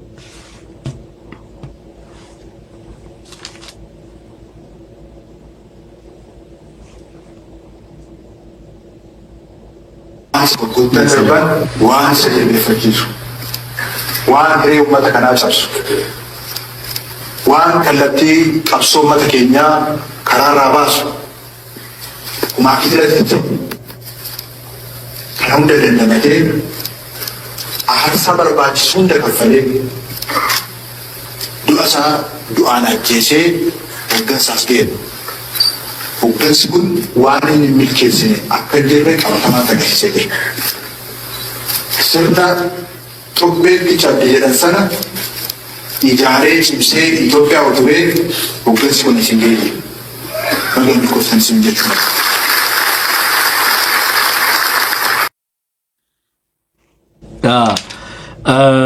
አኩርፏል እና ምንድነው የሚለው እዚህ ላይ ያው ይሄ እኛ ኢትዮጵያን መምራት አይችሉም ስንባል ይሄ ኢትዮጵያን መርተን እዚህ ያድርሰናል እና በሞት መሃል ሊገሉን እንትን ሲሉ በስንትና በስንት ሞት መሃል ሊገሉን የመጡትን እንትን ይያለን የገደልን ነው የሚለው ያው የተቋቋመን እዚህ ደርሰናል ይልና ማንም ክሬዲት መውሰድ አይችልም። መውሰድ ካለበት ክሬዲት እኛ ይሄ ሆገንስ ከነ ይላል የኔ ሊደርሺፕ ነው እያለ ነው የሚናገረው።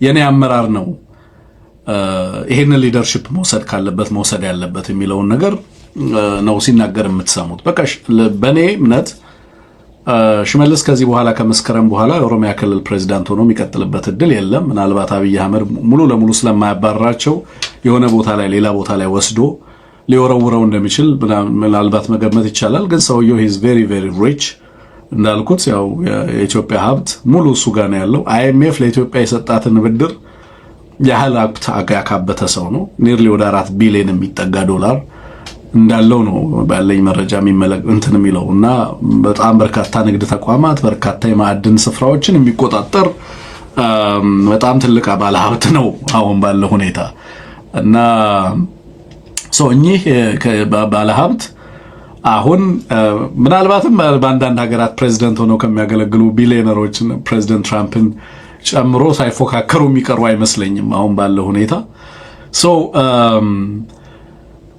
ማንም ክሬዲቱን ሊወስድ አይችልም። በሞት መካከል ነበር ስንሰራ የነበረው። በስቃይ ውስጥ ሆነን ነበር ስንሰራ የነበረው። ማንም እንዲህ ሊለን አይችልም።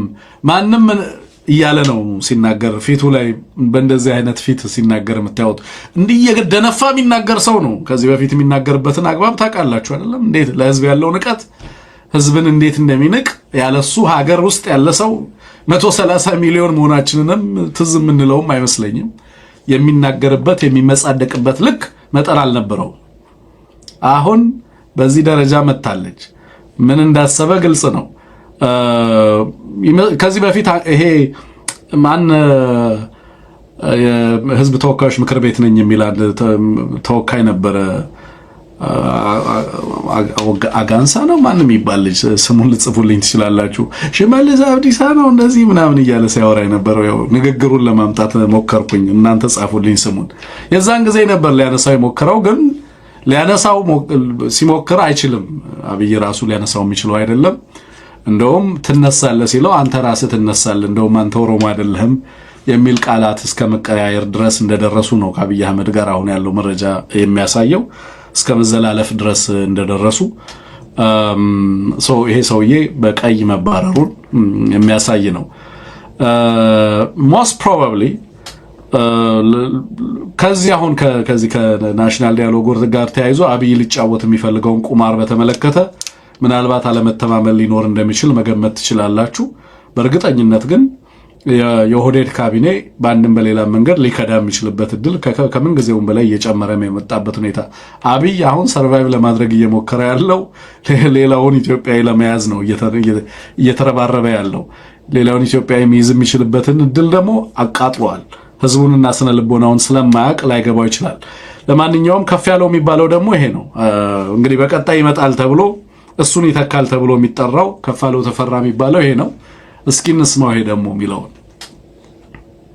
ኩናላ ከሊንኬኛ በረኩመ ለማፍቁረቶ ቢሊዮን ዲበለመቶ በረኩመ ለማፍቁረሰዴ ናኖ ቢሊዮን ዲበሰዲ ሶዶሚ ሸኒት ጉደቴ ጅሩ ኦሚሽኒ ኬኝ በረኩመ ለማፍቁረቶ ኩንታለ ሚሊዮን አሁን ያልሰራውን የራሱን ሪፖርት አይደለም የሚያቀርበው፣ የሽመልስን ሪፖርት አቅርብ ተብሎ ነው። ኦኬ ያኛው ምንም አኩርፎ ፊቱን ጥሎ ነው የምትመለከቱት። ይሄ ነው ሪፖርቱን እያቀረበ ያለው። ከዛ ሪፖርቱን ያቀርብና ያጣጥላል። ይሄ አሁን ሙሉውን ላሰማችሁ ያልፈለኩት ምንም ካቀርነው እቅድ አንፃር ምንም አላሳካንም፣ ምንም አልተሳካም እያለ ነው የሚናገረው። ያው አጠልሸው ምንም እንዳልሰራ ማሳየት አለበት ተብሎ ነው ይሄ መጣው። የ335 ቢሊዮን ዶላር ፕሮጀክቶችን ተግብረናል ነው የሚሉት። በነገራችን ላይ እስከ 21 ሺህ ፕሮጀክቶችን በአመታዊ አፈጻጸማቸው ውስጥ ሲተገብሩ ትመለከታላችሁ። እና ደብረ ማርቆስ ላይ አየር መንገድ ሰራው የሚለው ብአዴን ምን እየተሰራ እንደሆነ እንኳን አያውቅም። ስለ ብአዴን መቼም ማውራት የለብኝም በዚህ እንትን ውስጥ፣ ዋናው አጀንዳ ይሄ ስለሆነ ማለት ነው። እና አብይ የራሱን ሰዎች ለማምጣት ጥረት እያደረገ ነው ያለው። ያኮረፉ የኦሮሞ ልሂቃን ደግሞ ስማቸውንም ይዣቸዋለሁ። ከዚህ በፊት አብይ አህመድ እንግዲህ ነዳባ ደበሌን ነታከለን ስለሽን ሌሎችንም በሽመልስ ካምፕ ውስጥ አሉ ሚላቸውን የነበሩ ግለሰቦችን በተለያየ መንገድ ለመበተን ጥረት ሲያደርግ እንደነበረ ነው ያለው መረጃ። ዞሮ ዞሮ ኦህዴድ እርስ በርሱ ሊበላላ የሚችልበት ከርቭ ነው። ምክንያቱም they are badly losing፣ በከባዱ እየተሸነፈ ነው። በሁሉም መንገድ ነው ትግል የገጠማቸው በሁሉም መንገድ ነው ትግል የገጠምናቸው። በሁሉም መንገድ ነው ብልጽግና ሲሸነፍ የሚሸነፈው። የመጨረሻው ብሎ ግን ከራሱ ምናልባት ራሱ ከራሱ አዳራሽ የሚመጣበት ሁኔታ እየተፈጠረ እንዳለ በግልጽ ያሉትን ነገሮች በትክክል መመርመር ከቻልን ልናየው የምንችለው ውጤት እንደሆነ ማየት እንችላለን። ይሄንን ነገር ወደ እናንተ ላድርስ ብዬ ነው። ከመስከረም በኋላ ሽመልስ አይቀጥልም ነው። ኦሮሚያ ክልል ፕሬዝዳንት ሆኖ ምናምን ሊቀጥል አይችልም ያለው ነገር በግልጽ በሰዎቹ መካከል የተጣሉት በኢትዮጵያ ጉዳይ አይደለም። ኦኬ ቢሊዮነሮች ናቸው ሁሉም እና የሚጣሉት የተለያዩ ጉዳይ የራሳቸው ጉዳይ ይኖራቸዋል። በዛ መንገድ ልትወስዱ ትችላላችሁ የሚለውን ላንሳ ብዬ ነው። በመጨረሻ ትንሽ ነገር ልጨምርላችሁ። የሶማሊያ መንግስት ጁላይ 9 ላይ ከእንትን መንግስት ጋር ከግብጽ መንግስት ጋር ኤምኦዩ ተፈራርሟል እና ያም ኤምኦዩ የማሪታይም ትራንስፖርት አግሪመንት ነው። ከዚህ በፊት ይወላችሁ ሜይ 16 በኤርትራ መንግስትና በአስመራና በካይሮ መካከል ሜይ 16 ላይ የማሪታይም ትራንስፖርት አግሪመንት ተፈረመ። ከዚህ ጋር ተያይዞ ዳይሬክት ሺፒንግ እና ሌሎችም ያሰብን የማሳዋን እና የመርሳ ፋቲማን ፖርቶች ለማልማት ግብጽና ኤርትራ ስምምነት ላይ ደረሱ። በሌላ አነጋገር ኢትዮጵያ ወደፊት ዲል የምታደርገው በተለያየ መንገድ ከኤርትራ ጋር በሚኖራት ግንኙነት ከጎረቤቷ ላይ ኢንቨስት ከሚያደርጉ ወሳኝ በሆኑ ሀብቶች ላይ በዚህ አካባቢ ላይ ባሉ ቀጠናዊ ሀብቶች እንግዲህ አብይ አህመድ እና የሱ ስቱፒድ ቲም እና የሱ ፖሊሲ ባመጣው መዘዝ ምክንያት ከኤርትራ ጋር ተባብራ ኢትዮጵያ ልትለማ የምትችልበት እድል እየተነፈገ ኤርትራ ከሌሎች ሀገራት ጋር እንድትተባበር አስገዳጅ ሁኔታ ውስጥ እንድትገባ የሆነ የግብጽ በእነዚህ ወሳኝ በሚባሉ አሰብን መሰዋንና መርሳ ፋቲማ ላይ የግብጽ ተቋማት ይሄንን አካባቢ ለማልማት ስምምነት ላይ ሜይ 16 ደረሱ። ከዛ በኋላ ከ3 ሳምንት በኋላ ፕሬዝዳንት ኢሳያስ አፈወርቂ ወደ ካይሮ መሄዳቸውን ታስታውሳላችሁ። እዛም ተገኝተው ከፕሬዝዳንት አልሲሲ ጋር በቀይ ባህር ሬድ ሲ ገቨርናንስ እና ሴኩሪቲ በተመለከተ በተለይ ደግሞ ሊትራል ስቴትስ ተብለው በሚጠሩ ሀገራት መካከል ብቻ የዚህ የቀይ ባህር ጉዳይ እና የቀይ ባህር ደህንነት ከዛ አንፃርና በእነዚህ ሀገራት ብቻ ሊመራ ይገባዋል የሚል ስምምነት ማድረጋቸውን ታስታውሳላችሁ። ከዛስ ጅቡቲ ከጅቡቲ ጋር ኦሬዲ የአሬንጅመንት አድርገዋል። ካይሮን ከዲፒዩቲ ፕራይም ሚኒስተር ከማል አልዋዚር ጋር ስምምነት መፈረማቸው በዚህም ምክንያት የኮንቴነር ተርሚናል ዶራሌ ላይ ለመስራት የኮንቴነር ተርሚናሉን ዶራሌ ላይ ያለውን የኮንቴነር ተርሚናል ግብጾች እንዲቆጣጠሩ ሎጂስቲክ ዞን እንዲያቋቁሙ በግብጽ ኢንተርናሽናል ፍሪ ትሬድ ዞን ውስጥ በጅቡቲ ማለት ነው የግብጽ ኢንተርናሽናል ፍሪ ትሬድ ዞን እንዲኖር ለማድረግ ከዛ ውጪ ሎጂስቲክስን ኮሪደርን በርካታ ነገሮችን ትራንስፖርትን ከወደብ ልማት ጋር ተያይዞ ያለውን ነገር ግብጾች እንዲቆጣጠሩ የሚፈቅዱ ስምምነቶችን ከጅቡቲ ጋር አደረጉ። አሁን ደግሞ ከሶማሊያ ጋር ይህንን ስምምነት አደረጉ። ጁላይ ላይ ባይላተራል ፖርት አደረጉ ማሪታይም ኢንስትሩመንትን ከነዚህ 3 ሀገራት ጋር ያደረገቻቸው ስምምነቶች ግብጽ ሊትራሊ ኢትዮጵያ በሁሉም አቅጣጫ ምንም ነገር ለማድረግ የምትችልበትን እድል የሚነሳ መሆኑን ትመለከታላችሁ። ከዚህ ጋር ተያይዞ ግብጾች የህዳሴውን ግድብ በተመለከተ ዛሬ ባለኝ መረጃ መሐመድ ሄጋዚን ጠቅሶ ዘ ናሽናል በዘገበው ዘገባ መሰረት ግብጾች ከዚህ በኋላ ግድቡን በተመለከተ ከአብይ አህመድ ጋር እንደማይነጋገሩ፣ የግብጾች ጥያቄ ከግድቡ እንደወጣ፣ ግድቡን ልፈርምላችሁ ብሎም እንደጠየቃቸው፣ ግድቡን እንድትፈርምልን አንፈልግም፣ እኛ ጥያቄዎቻችን ከግድቡ አልፈው ሄደው ሌሎች የቀይ ባህር እና ቀጠናዊ ማሪታይም እና ሌሎች ሴኩሪቲ እንደውም ምንድነው የሚለው ከኢትዮጵያ ጋር ያለን ጉዳይ should not be dealt as የዳም ጋር የተገናኘ ወይንም የሬኔሳንስ ዳም ጋር የተገናኘ ብቻ ሳይሆን should be seen as a larger part of vision in which the security of the Red Sea and the distribution of the Nile water is considered ነው የሚለው so ከቀይ ባህር ደህንነት ጋር ከጎረቤት ሀገራት ሰላምና ደህንነት ጋር የጦርነቱን ሪሎኬት አደረገችው ግብጽ አመጣችውና ከግድብ ጋር የነበረውን ቅራኔ ወደ ሌላ ጂኦፖለቲካል ቅራኔ ቀየረችው ሶ ብልጽግና ከዩኒላተራል ቬክተር ወደ መልታይላተራል ቬክተር ኮምፕሌክስ ወደ ሆነ ጦርነት ውስጥ እንዲገባ አደረገችው ማለት ነው። ግብጽ ግድቡ ላይ ለፈረም በቃ ይሄ ማኔጅመንቱ አይደለ ማኔጅመንቱን እንፈርማለን ብለው ሲሄዱ አቋማችንን ቀይረናል ቢካዝ አብይ አህመድ የገባበትን አጣብቂኝ በሚገባ ተገንዝበውታል። ሁሉ ጊዜ እንደምለው የኢትዮጵያ ሉዓላዊነት ከውጪ በሚታገኘው ሴኩሪቲ ጋራንቲ ሳይሆን በኢትዮጵያ ህዝቦች በአንድነት እና በሀገሪቱ ውስጥ ባለ ሰላም የሚወሰን በኢትዮጵያ ህዝብ ላይ ጦርነት ያወጀ አካል የኢትዮጵያ ህዝብ ቋሚ ጠላት መሰረታዊ ጠላት አብይ አህመድ ለዚህ ሁሉ ውስብስብ ሽንፈት የዳረገው በአማራ በትግራይ በኦሮሚያ በሌሎች አካባቢ ከኢትዮጵያ ህዝብ ጋር የሚያደርጋቸው ጦርነቶች ናቸው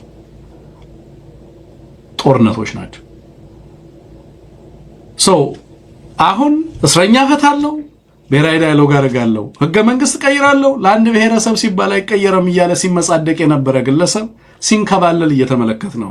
ደብረ ማርቆስ ይሄዳል፣ ደብረ ታቦር ይሄዳል፣ የማይሄድበት የማይወድቅበት የለም። ይድናል ወይ? ከኢትዮጵያ ህዝብ ጋር እየተዋጉ መዳን አለ ወይ? ግን አብይ አህመድ ጥሎልን የሚያልፈው ሌጋሲ ቀላል አይደለም።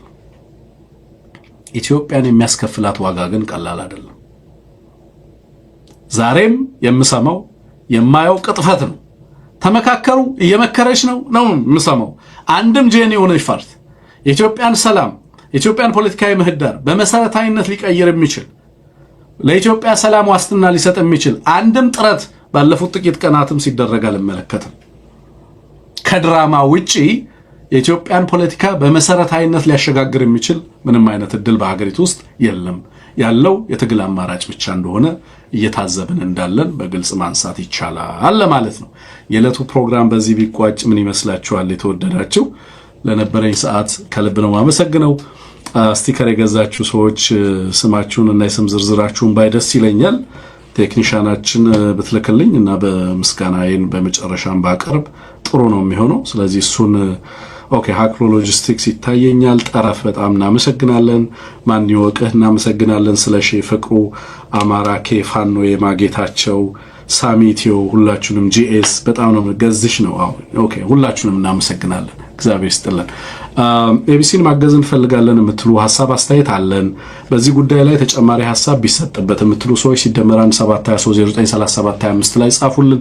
ሐሳቦቻችሁን እናስተናግዳለን። ለነበረን ቆይታ ከልብ ነው ማመሰግነው። ጊዜያችሁ ምሽታችሁ ያማረ ይሁን። ጤና ይስጥልን።